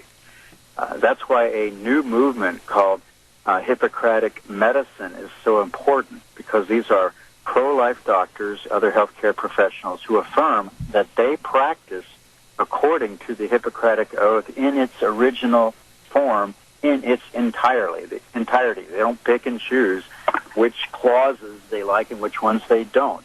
They are pro-life from birth to natural death. That's the kind of doctor that you and I should look for. We should look for a Hippocratic doctor, whether it's an oncologist, a family doctor, a general practitioner, or an OBGYN. Ask them if they practice according to the Hippocratic Oath. Is it on their website? What are their values? The way to push back on this is to only see doctors who affirm the value of human life, because there are too many of the other kind around right now. Yeah, but on the other side of that issue, though, Steve, quick thought, with Obamacare and Obama saying, you can see any doctor you want to, now it's not. It's isolated into basically seeing who's available on that short list. All of those could be possibly without the Hippocratic Oath or its foundation. I mean, we're being channeled into, again, a hemlock society, and I'm going to maintain my thought on that. Thankfully, the federal law has a number of protections, and state laws, of course, have a number of protections for the rights of conscience of doctors and nurses and others. There's a federal appropriations rider that says that any program that receives federal funding cannot discriminate on the basis of a decision not to participate in abortion or another kind of health care that violates their conscience. So we litigate around that a lot. We urge the courts to allow individual doctors to sue under that provision. We say it's not just an appropriations rider that the HHS department is free to enforce on states that violate it. It's an important component of an individual's right to sue their employer, their hospital, or whatever, if something goes awry. And we're hoping that at the federal and state level, more and more legislators will put those kinds of protection into law so that healthcare providers will have some teeth when they go into court on that. Steve, I want to tell you how much... We fight it every day. I really appreciate your remarks, and I want to say how much I appreciate your taking the time to be on our program this morning on this Columbus Day. Senior Counsel Steve Aiden, and if people want to follow this story and others, please tell my audience how they can follow the Alliance Defending Freedom. Well, they can feel free to go to our website, which is very self-explanatory, www.alliancedefendingfreedom.org. Steve, I thank you very much. God bless you, my dear friend. Come back soon, please. I will, Zeb. Thank you. All right. Thank you very much. I really enjoy having that man on the program. Very straightforward and knowledgeable. Thank you very much. You know, the value of life. We were talking to Dennis Babbitt a little bit ago, about the seniors. And get out of the way, there are groups and factions and governmental leaders. Get out of the way, you're old, just go off in the corner and die. And now the other side of the spectrum with abortions and everything. What in the world happened to the value of life? Think about that.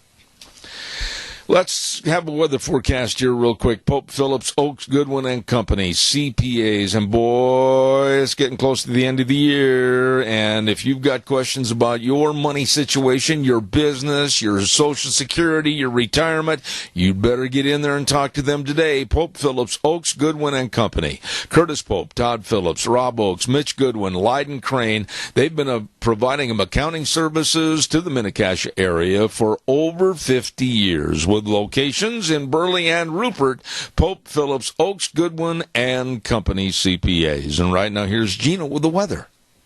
Here's your weather as we saddle up and get ready to ride for the week. Mostly cloudy skies for today is what we're expecting. Slightly breezy as well. Winds out of the west, right around 11 miles an hour. High of 70 tonight, low 46 tomorrow. Partly cloudy skies, winds picking up to about 16 miles an hour out of the west. High of 60, overnight low of 31. Sunny and 62 for Wednesday, mostly sunny and 70 for Thursday. Maybe some rain showers on Friday with a high of 57. Yesterday's high was 75. The overnight low was 40. That is your weather for Zeb at the Ranch. I appreciate it, Gina. Thank you so much. Excellent job on the weather, brought to you by people that want to help you with your tax return preparation, business consulting, bookkeeping services, retirement planning, all of this and more. Pope Phillips, Oaks, Goodwin, and Company CPAs. Caller, good morning. You're on the air. Yeah, Zeb, this deal about Meals on Wheels, that's always been a special thing to me, in as much as I donated a van to them and maintained it for almost 5 years. Changed the oil, took care of everything. And then they got a new leader, and I never heard from them again. But they went ahead and did something else. Never did ever even call me. I really did not appreciate that, but that isn't necessarily their fault. It was the leadership that made these decisions. Well, whoa, wait a minute. I want to just jump in and say something. I know what happened in the past is past. I know what's happening now with the new leadership and directorship of Catherine Walcroft and people like Dennis Babbitt. Don't carry a grudge for the past. Let's go ahead and carry a torch for the future and try to help our seniors. Yeah, I was going there. I would like to see an automobile dealer step forward with a van for the Meals on Wheels. After I'd done it for 2 or 3 years, I went to some of the dealers and asked them, and nobody wanted to participate in it. Yeah. It's a wonderful program. I remember my mother being on it, and it was such a blessing. Keith, she was able to have a meal that was balanced and everything else because she was very independent. Yeah. And there are a lot of people who are. And there's some people who cannot pay. And we've got to help these people. We just have to. I am really upset, Keith. I'm really upset with the mindset in this country, and I dare you to tell me I'm wrong. But everything is geared for the younger generation. Oh, we've got to save this for our children. Oh, we've got to provide this for our children. Oh, here's free meals for the kids in the park. Oh, this and that. We got to have uniforms. We got to build a baseball diamond or a soccer field. Wait a doggone minute. What about the people that paid taxes and got up and went to work every day in their various jobs and occupations and helped this country grow, and now we're going to forget about them? I will not. And I don't blame you. I'm with you 100%. But, you know, it isn't just the senior citizen thing. It's everything. Associations, like the Dealers Association, I was very much involved in. The younger people don't seem to think it's necessary to be united. Yeah. They don't have time. I didn't have time either, but I devoted a lot of my time to it. There you go. I agree with you. But, you know, it's just a crying shame that the younger people don't like to. Well, it's not just that. It's like the Elks Club. They don't have new people coming in. They just have the older ones. Yeah. It's all of these Kiwanis, all of them are saying let the old people do it, and the old people are tired. Yep, I got to run, Keith. This is one person that's still running. I got to get my ads in here. Thank you very much. God bless you for your call. Thank you. Don't forget Gano Landscaping and Sprinkler Service. After yesterday and the weekend, oh yeah, there's still time, hopefully, to prune those trees and trim those trees, and there's still time to get that new lawn seeded and sodded or whatever you need to do, and there's still time to put in a new sprinkler system, we hope, before you have to blow the old sprinkler systems out for winter. Well, you better get a hold of Gano Landscaping and Sprinkler Service, and the number to call, 431-8733. Gano Landscaping and Sprinkler Service, serving you. Right now, this word for Senator Mike Crapo, and then Wheels will take us up to CBS News. Oh, good morning, good morning. My goodness sakes, on a Monday, Zeb at the Ranch, I'm Zeb Bell with our major sponsor, your Magic Valley Les Schwab Tire Centers, all 7 locations serving you, and along with some of our great advertisers like Western Way Services, always at your disposal. Call them at 734-6969. We're going to have our guest with us momentarily. Don't forget, too, Ramsey Heating and Electric and Lennox, offering rebates on qualified Lennox home comfort systems, whether it's a gas furnace, air conditioner, or a heat pump. You and your family will enjoy the comfort. Ah, yes. Call Ramsey Heating and Electric at 678-0459 and find out how Ramsey Heating and Electric and Lennox can save you money. Also, don't forget, November 8th, go to the polls and re-elect Republican District 25 Senator Jim Patrick. Nice man, very knowledgeable man, involved in the community, and has served on the Agricultural, Education, and Business Committees and also on the JFAC Committee. And deep understanding of water issues due to the personal history he's had on the Salmon Tract and other areas. Yes, vote yes for Senator Jim Patrick, re-election for Senator District 25, paid for by Re-elect Patrick for Senator Treasurer Jim Patrick. Let's go to the phone line right now, and I'm really anxious to get this guy on the air so we can talk again. He is an expert on the idiocy of climate change, climate warming, etc. Good morning, Matt Briggs. How are you? Doing fine. How are you guys? Matt, little by little, step by step, kind of like an old Abbott and Costello routine, we see the government, and especially Obama, handing off the torch, I hope not, to Hillary Clinton, and climate change, and we've got to live within a bubble, we've got to live in a cave and maybe burn buffalo dung, we're only going to have green energy. What's going on here? The Trump did a good job last night sort of highlighting some of those difficulties that we're having. I mean, he cut the fake nonsense about green energy out from under Hillary when he said he's all for, as we all are.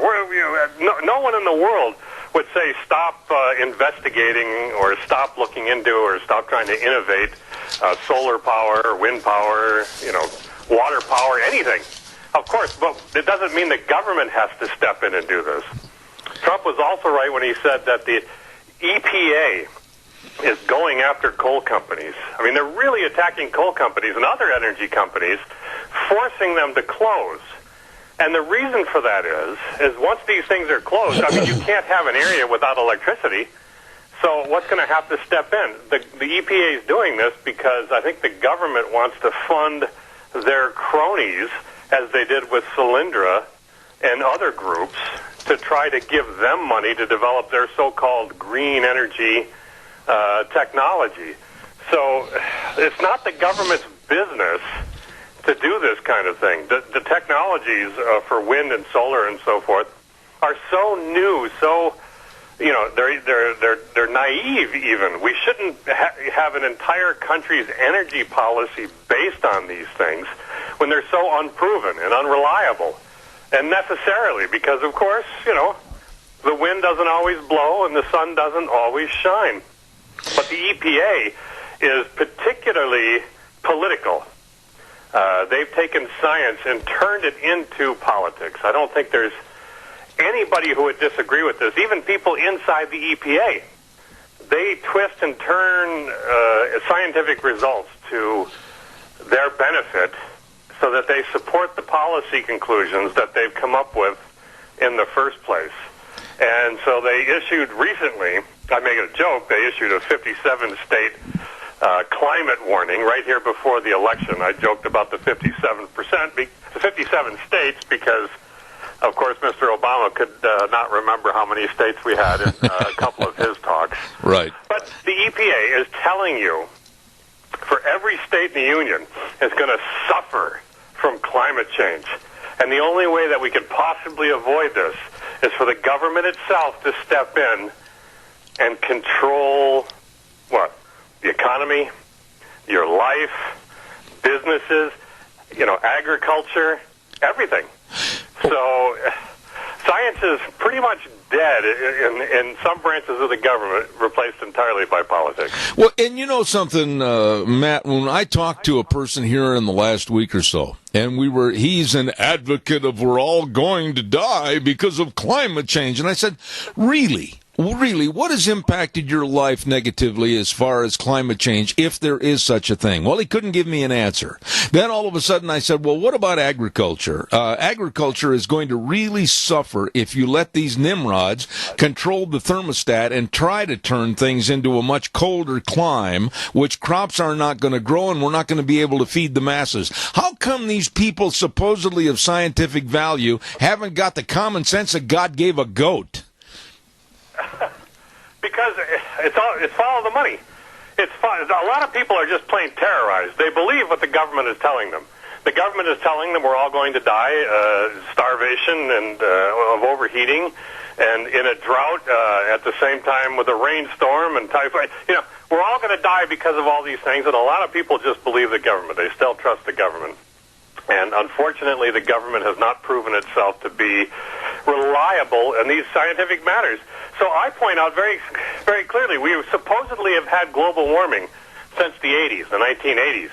And at the same period of time where crop output has risen dramatically. This year in Iowa, I point out, for instance, there are bumper crops of corn, of wheat, of soybeans. This is what's known as a correlation. This is how they prove all of their studies, by the way. This is how they scare you. This is how they fake the science. I say, look at the correlation between supposed global warming and the actual crop output. Well, it's positive. We should, therefore, if we're going to use their methods, ask for more global warming. Clearly, it's doing us a world of good.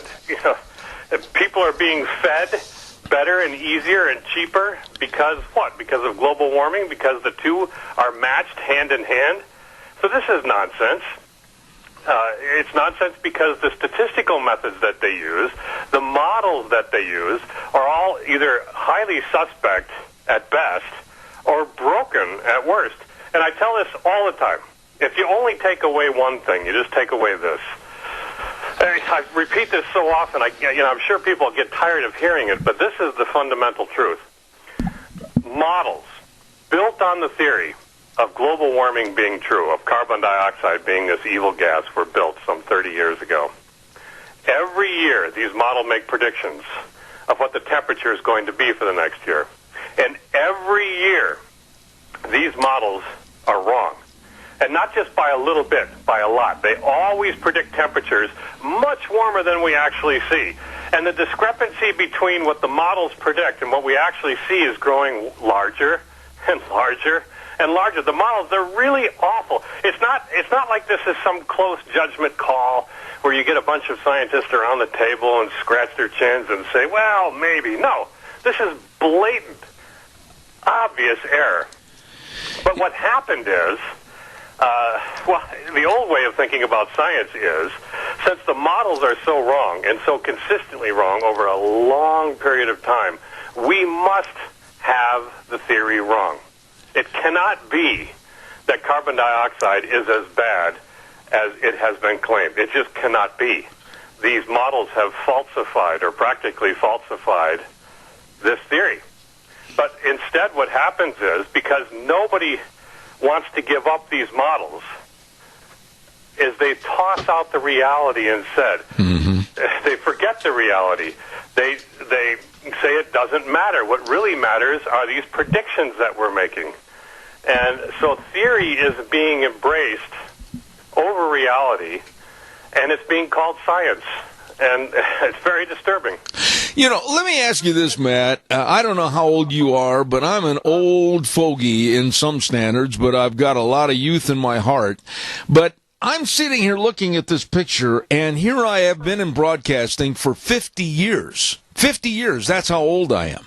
And I have never heard such a bunch of malarkey in my life that where government is going to try to tell us to curb and stifle our opinions against global warming, and they're going to try to throw us off the air. This is insane in this country, America. Yeah, they have all the Hollywood elite. What's this actor? I can't remember his name.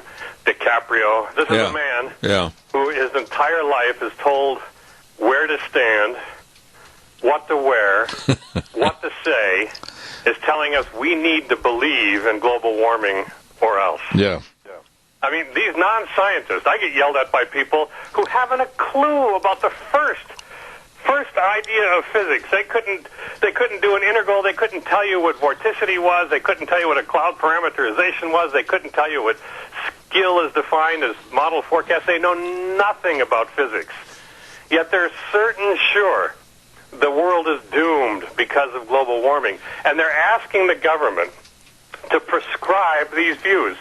Senator Barbara Boxer out in California and Senator Whitehouse on the East Coast, they have written letters to companies, major corporations, asking them for details about their communications with the public, designed, this is their words now, designed to create confusion about climate change. So you have the government itself trying to stifle the view, the actual scientific view of honest people, so that they can further their agenda. You know, what about those, Matt? The problem is, here's Matt Briggs, here's Zeb Bell, and there's a lot of people that agree with us that this is all a hoax and it's all a matter of governmental control over the people. But where are the other people standing up? I mean, where are legions of people standing up and saying, come on, cut the garbage. This is ridiculous. Where are more people like Senator Jim Inhofe? Where are more senators and congressmen having the backbone or the guts, simply put, to stand up and spit in their eye and say this is as phony as a $3 bill? Where are they? Well, I'll answer you. Maybe two words are the best, or one name, Donald Trump. I mean, we have Donald Trump now because the Republicans in Congress for I don't know how many years now have been feckless. They have not stood up to Obama. Obama has ruled by executive decree. Hillary wants to do the same. They want to run the government entirely by the Oval Office. The Republicans don't dare stand up for two reasons. They don't want to be called racist. They don't want to be called anti-science. They don't want to be called a denier if they go after global warming. So they keep their mouths shut. But on the other hand, it's good. We have Donald Trump doing these things. He's calling them out. He's not bowing to political correctness. And so much so that the public large swaths of the public just don't care anymore. I mean, it's been 30, 40 years of predictions of environmental doom, of these activists and politicians screaming that the sky is falling. And, you know, the sky hasn't fallen. Things are getting better for people materially. So, you know, they're waking up and ignoring it. And, you know, if this election goes the right way, I think a lot of this will fall quiet because of lack of support from the top. I think that's our best hope. Well, where are people like you, though? I mean, absolutely, every time I've had you on this program, you have laid it out in layman's terminology so that everybody, including me, can understand what you're saying. You've laid out the falsity of this whole identification called climate change, but yet people are on it hook, line, and sinker. The millennials think we're all going to burn up. They're going to college and they're learning from professors that are preaching this. How do we change this mindset? It has to be put aside. There's no simple answer. I mean, they're indoctrinated in this stuff. All of these people from kindergarten on, there's classroom materials you can download online from the Department of Education that, you know, indoctrinates kids in these false scientific views from almost birth. So it's natural enough that they believe these things. They don't necessarily believe it ardently. It's just one of the things that is in the back of their minds at all times. The only way to get rid of it is to change the focus on something else. You know, most people, when it comes down to it, like the friend you said you talked to, they can't find anything themselves that's wrong, but they're certain it must be wrong for somebody else.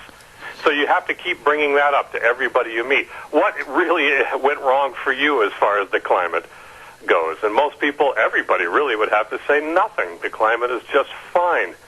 And we have to move on. We have to, you know, a lot of people are saying, and I think probably you agree, this election is probably the most consequential we've maybe ever faced. I agree. Yep, absolutely. And, we have to, as strong or as weak a person we have in Donald Trump and the failings that he has and that we all have, he is clearly better than the alternative, who would carry on identical policies as we have now, would rule dictatorially through executive action, executive order, through bypassing the Congress. We wouldn't have a chance. We'd have the government against us, the bureaucracy against us, the media, the elite media against us, the universities against us, the entertainment world against us. I don't know how we'd stand a chance if Hillary wins. You said something that was very, very profound earlier, and I have been in about 6 different movies, so I can understand and appreciate what you're talking about. These people like DiCaprio and Matt Damon and others that are out there preaching, oh, we're all going to burn up, we've got to change the climate. You are so right, but they're told by a director where to stand, they rehearse lines that are written by somebody else. They absolutely have a different persona than their real personality, and yet the public gives them credence, much the same as a politician that absolutely doesn't know Khmer from Sikkim. So again, how do we change the mindset? That's the curse of our democracy. That's the curse of any democracy. We let celebrities have such prime of place. It really is preposterous. I don't know why anybody would give money to Hollywood in any form. Why is anybody going to any movie? You know what's going to happen with that money. It's going to be turned around and used it against you. At least, listen, we know that we could fight back by not doing anything, essentially. We don't even have to lift a finger. We just don't have to give them our money. So what are people doing? We have these nutty, spoiled, whiny brats in the NFL who want to protest America by not standing up for the national anthem. So what do you have to do? You don't have to do anything. Just don't turn the TV on. And indeed, viewership is down.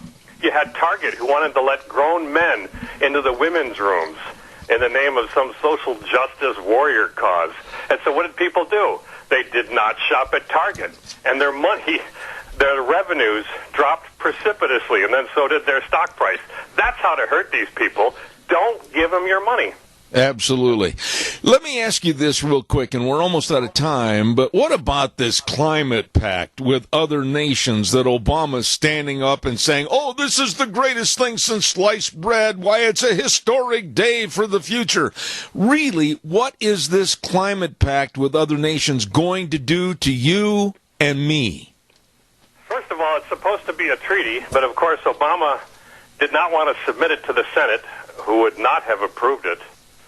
So he instead pretended he could get an executive action. Again, he thinks he's the entire Senate. So he signed it as an executive action. And it's going to bind the United States in various ways to this supranational government over which we have no control, no say, no power. And it would be a terrible thing. Luckily, however, if Trump wins, he can bypass that entirely. Trump, for instance, has proposed for his head of the EPA, a gentleman named Myron Ebell, who is dead set against this fake Paris Treaty and everything else about what the EPA is doing in their pseudoscience.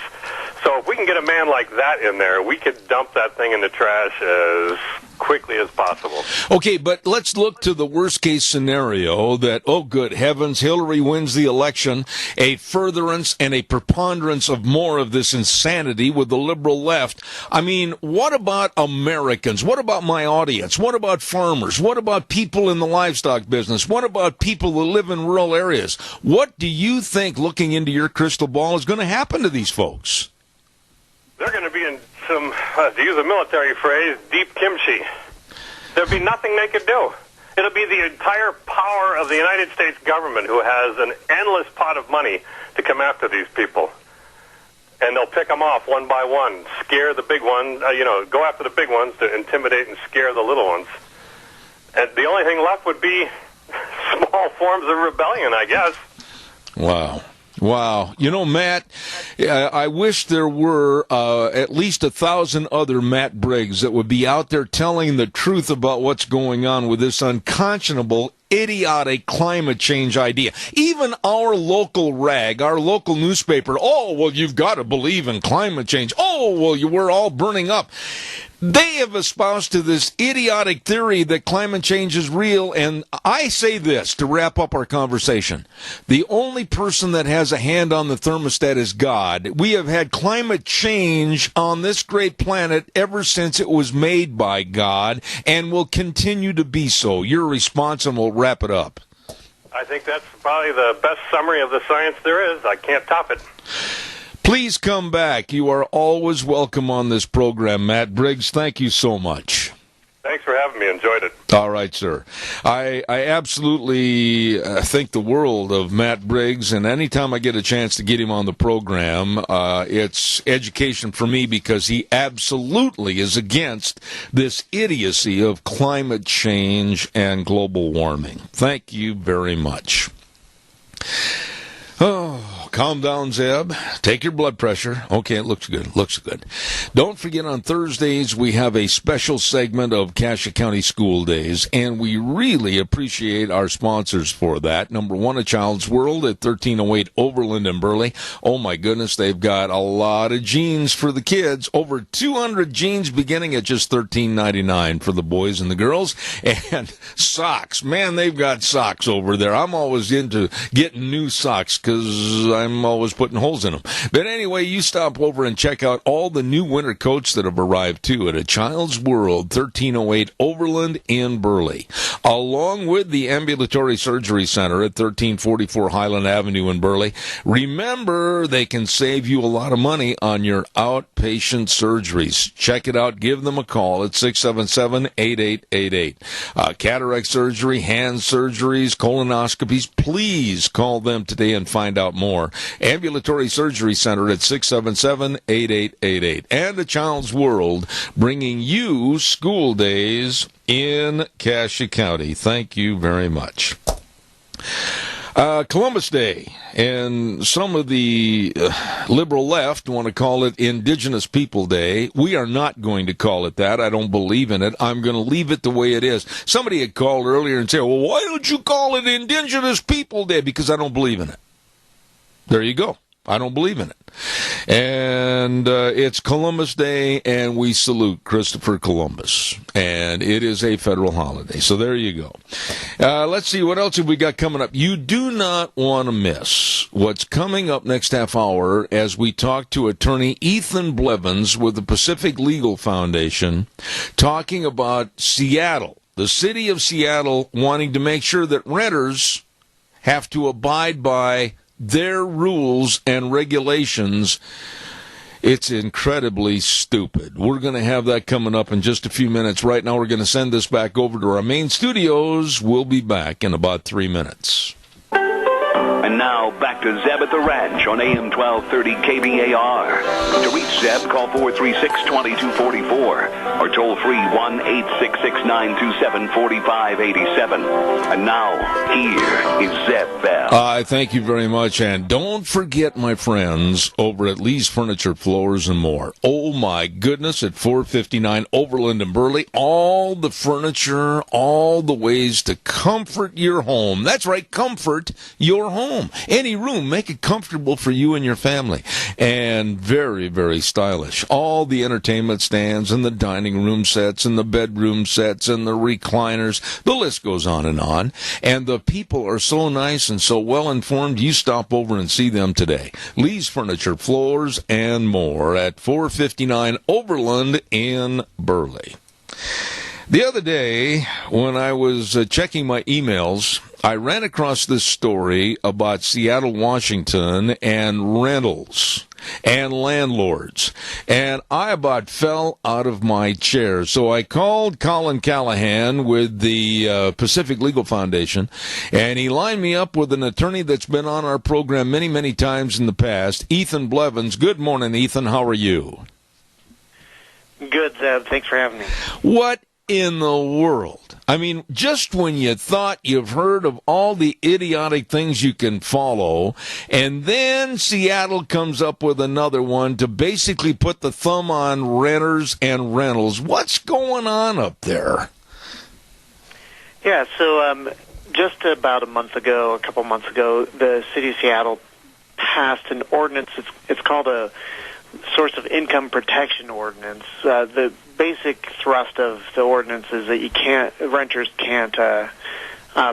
landlords can't discriminate on the basis of your source of income. But within that, there's a really important rule that says that landlords also can't essentially decide who they're going to rent to at all. And the rule is that landlords now have to rent to the very first applicant who applies to rent a property. Now they can set some basic minimum criteria, like you have to have a certain credit history and so forth. But after that, as soon as they apply and they meet those basic criteria, the landlord has no choice. They have to rent their property to that person. Okay, now, Ethan, I'm a kind of a guy that does not like to be told what to do in any way, shape, or form by the government. How would the city of Seattle, these omnipotent idiots, how would they know about what's going on or not going on with rentals? Well, that's a great question, and you always have to consider how these rules are going to be enforced. That's part of the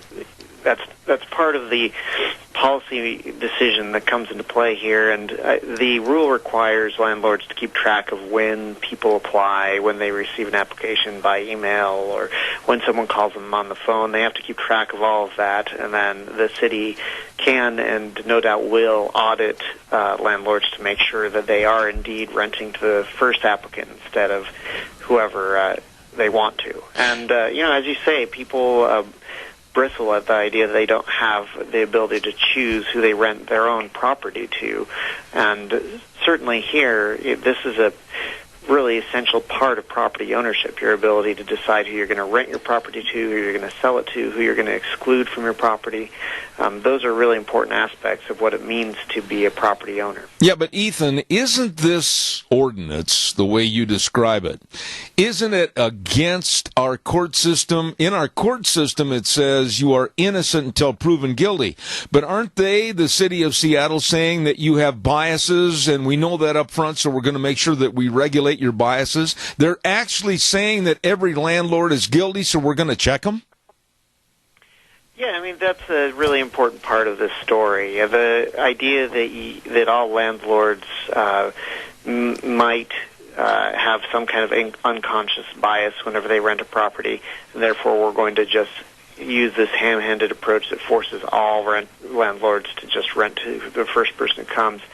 I think it does offend basic concepts of due process, of requiring the government to present some kind of evidence that this particular individual is going to engage in conduct that we need to stop.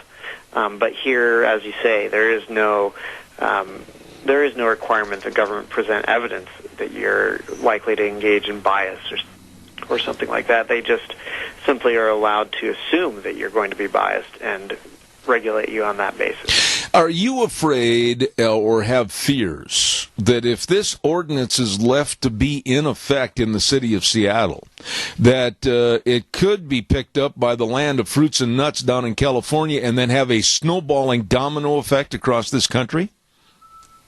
Well, we know for sure that other cities are looking into a similar ordinance, and Seattle, over the last few years in particular, likes to be sort of the first to do these wildly unconstitutional policies. And so, yeah, I think that there's a great possibility that this will move on if, however, we're able to successfully challenge it as unconstitutional. I think that'll make cities hesitate to pass a similar law in their location. We have a caller with a question, Ethan, so we'll defer to the caller. Quickly, go ahead, you're on the air. Zeb, thank you very much.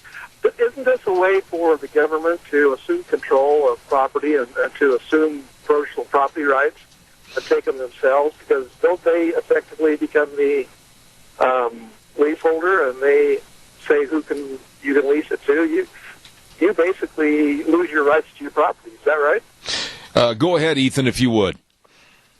Sure, yeah, it's a great question. The property, when we have a property right, it's actually a number of different rights we sort of have over a particular object or place.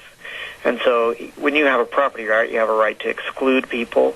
You have a right to decide who you're going to lease to. You're going to have a right to decide who you're going to sell to. So yes, in a sense, the government's taking this one particular aspect or attribute of your property right, which is your right to decide who you're going to lease your property to, and they're taking it away. So, yeah, in a sense, they're taking your property right, and they're giving sort of a right of first refusal or an option to rent to the very first applicant that comes your way.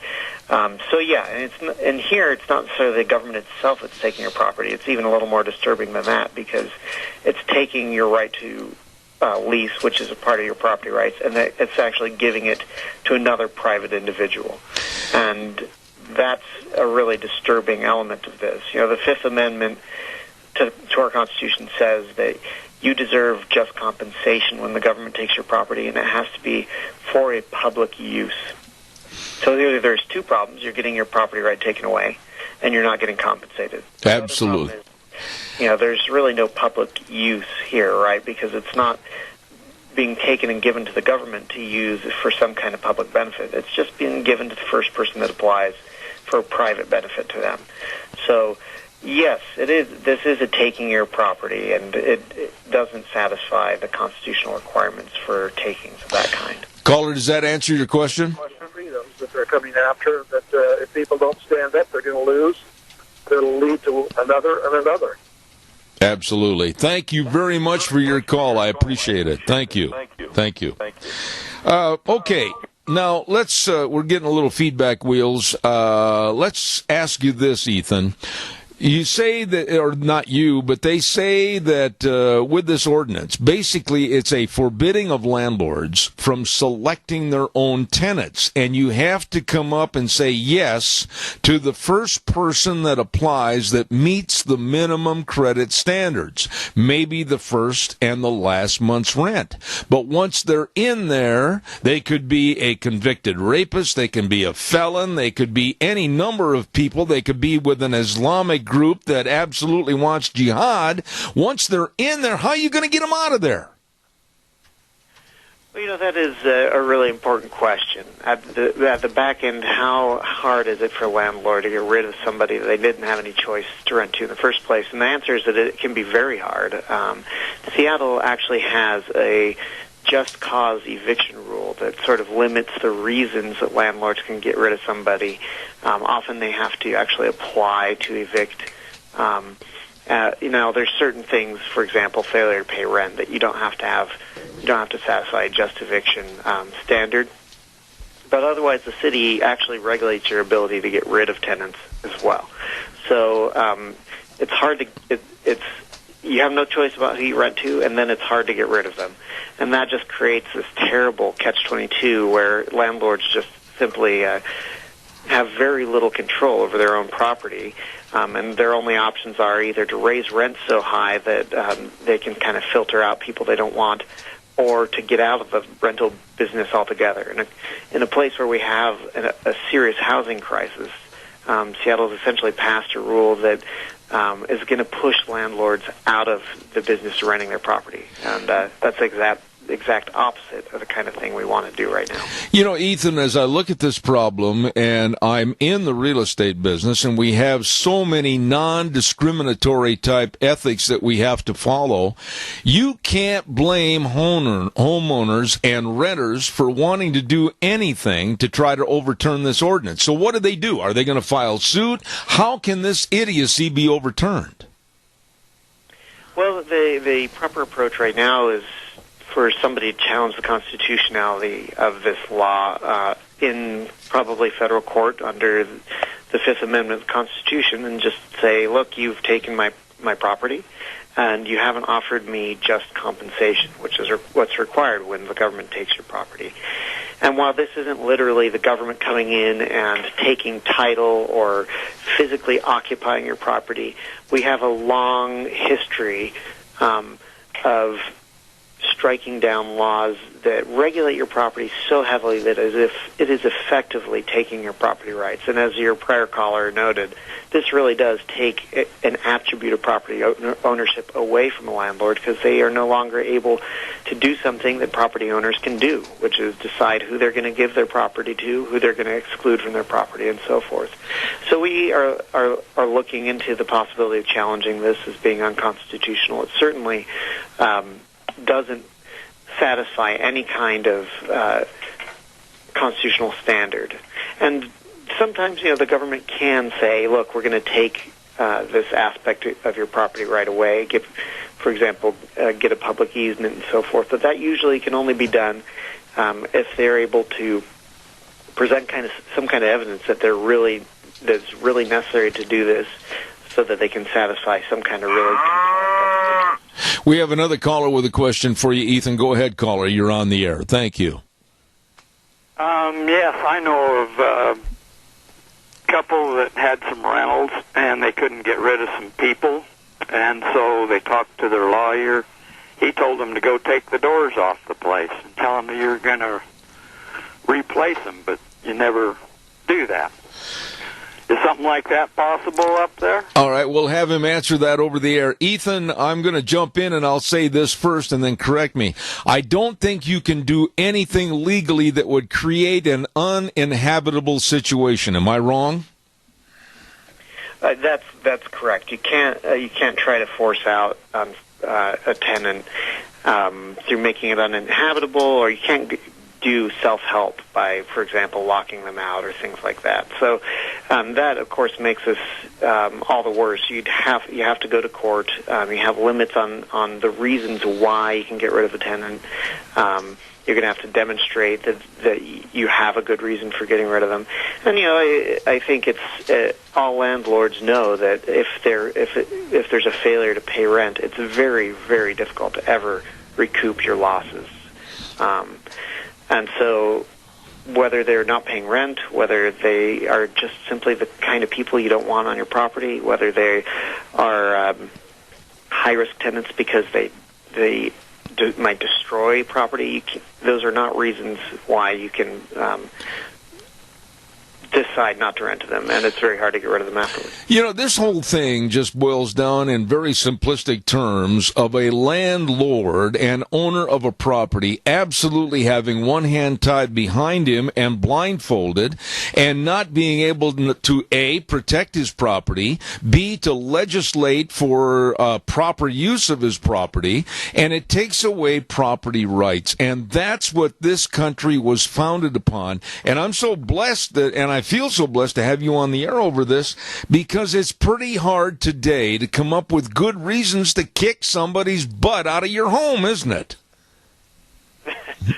Yeah, it is. It is very hard, and if it becomes hard to decide who gets in there in the first place, you've really got a problem. And another aspect of this is this really doesn't help the low-income folks that Seattle's hoping to help, because if the first applicant that shows up is a person that a landlord has to rent to, that means that people who have flexible work schedules, who are able to get on the internet regularly during the daytime, who can pick up a phone and call a landlord, those are going to be the people who apply first, which means blue-collar workers out there working hard who aren't able to, take a few minutes off of work to run down and apply are going to be, they're just going to be out of luck. They aren't going to be able to get access to that property or to rent a rental application in time to be able to get out there and get a rental. Right.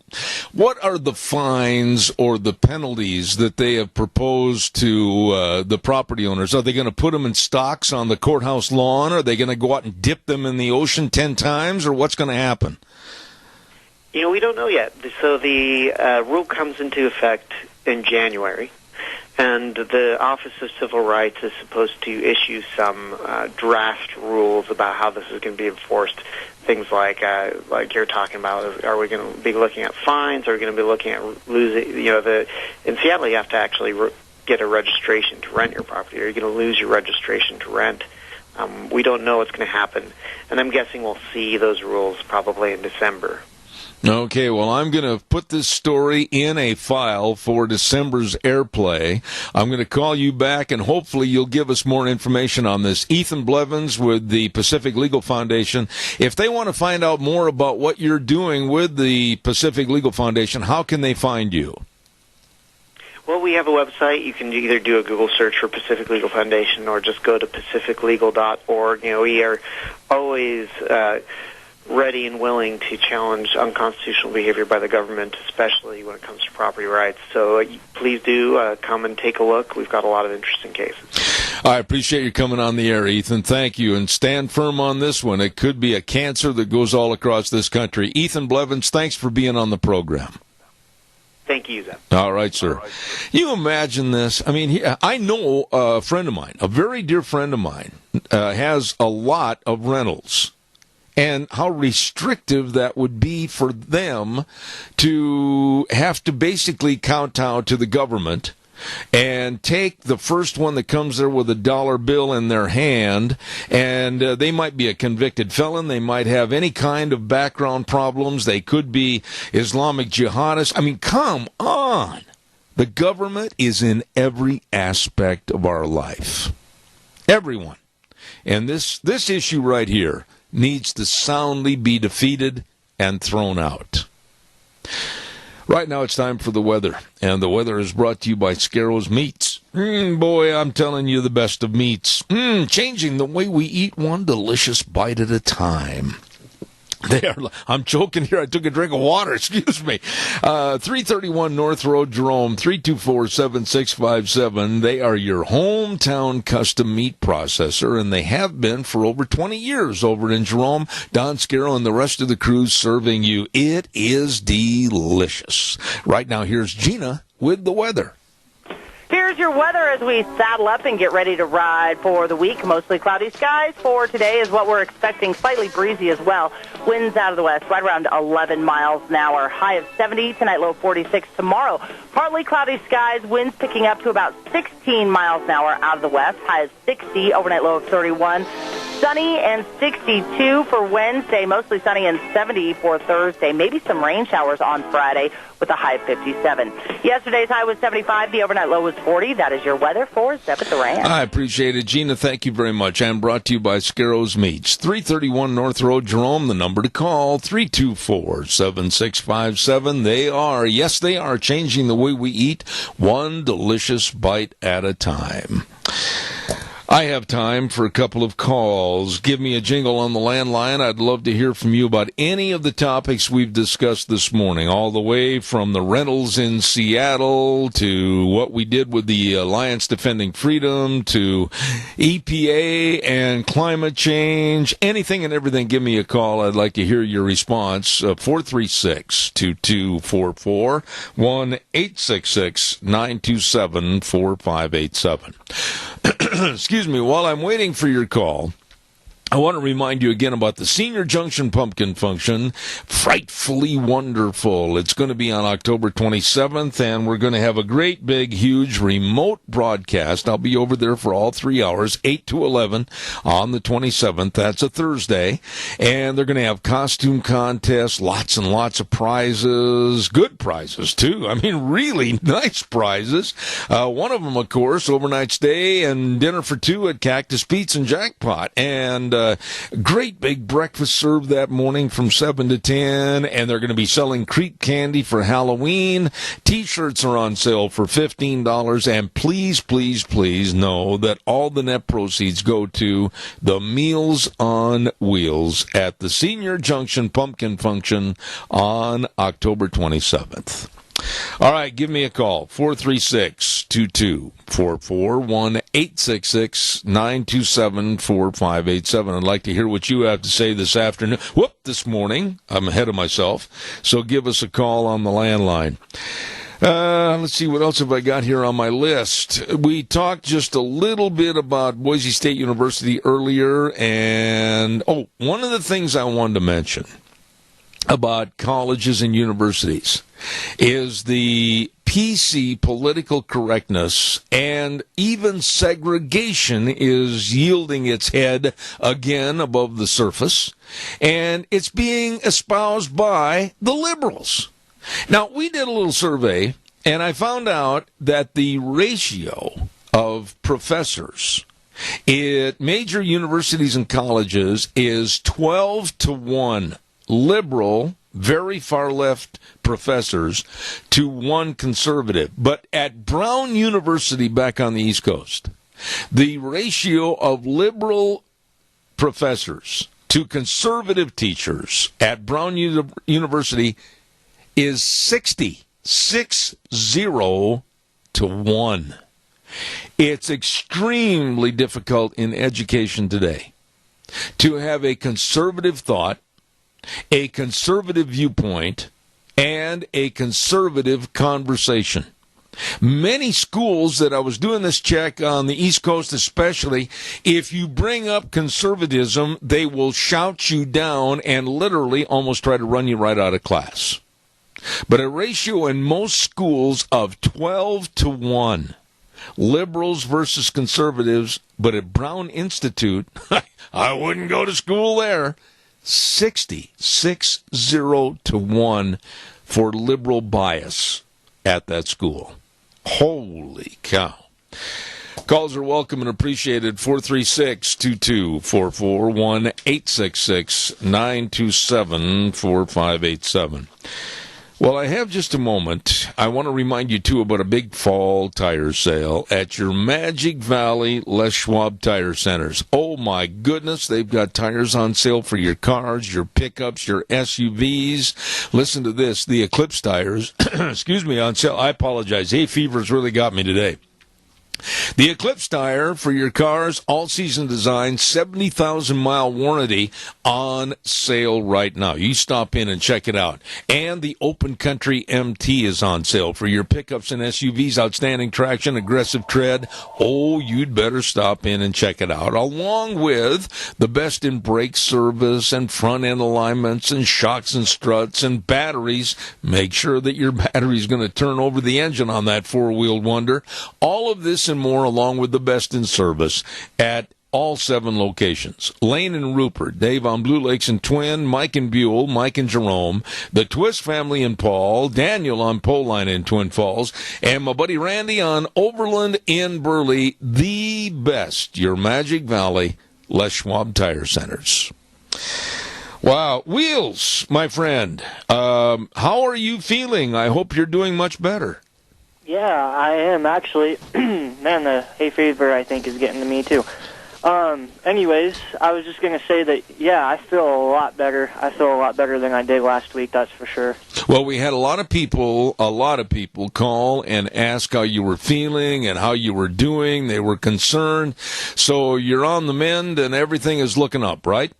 Yeah, I finished my medication, my one that was for the first sickness within half my leg, and then I'm actually not done yet with the whole eye drop situation because there's too much of it. Yeah.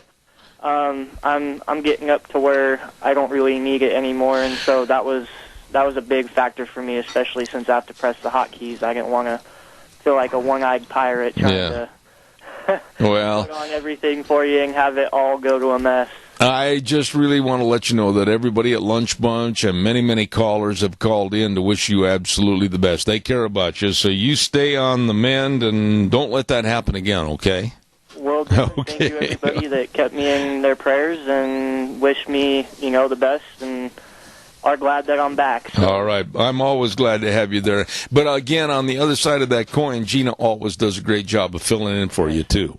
Yes, she does. She's always here when I need some help or when I'm in trouble, and so I couldn't thank her enough. All right. Well, listen, let's have, before I turn it back over to you, I want to remind everybody we're going to be back here again tomorrow morning at 8:06. We'll saddle the horse and ride for 3 hours right here on Zeb at the Ranch. And we've got a lot of great guests coming in here tomorrow, including, guess who's coming back tomorrow, Wheels? Go for it. Frosty. Really? Yep, he's on his way back, and he's going to be on the air with us tomorrow. And remember, the way things were are the way things ought to be. This good word for Senator Crapo, and then Wheels will take you up to CBS News. Take care, everybody.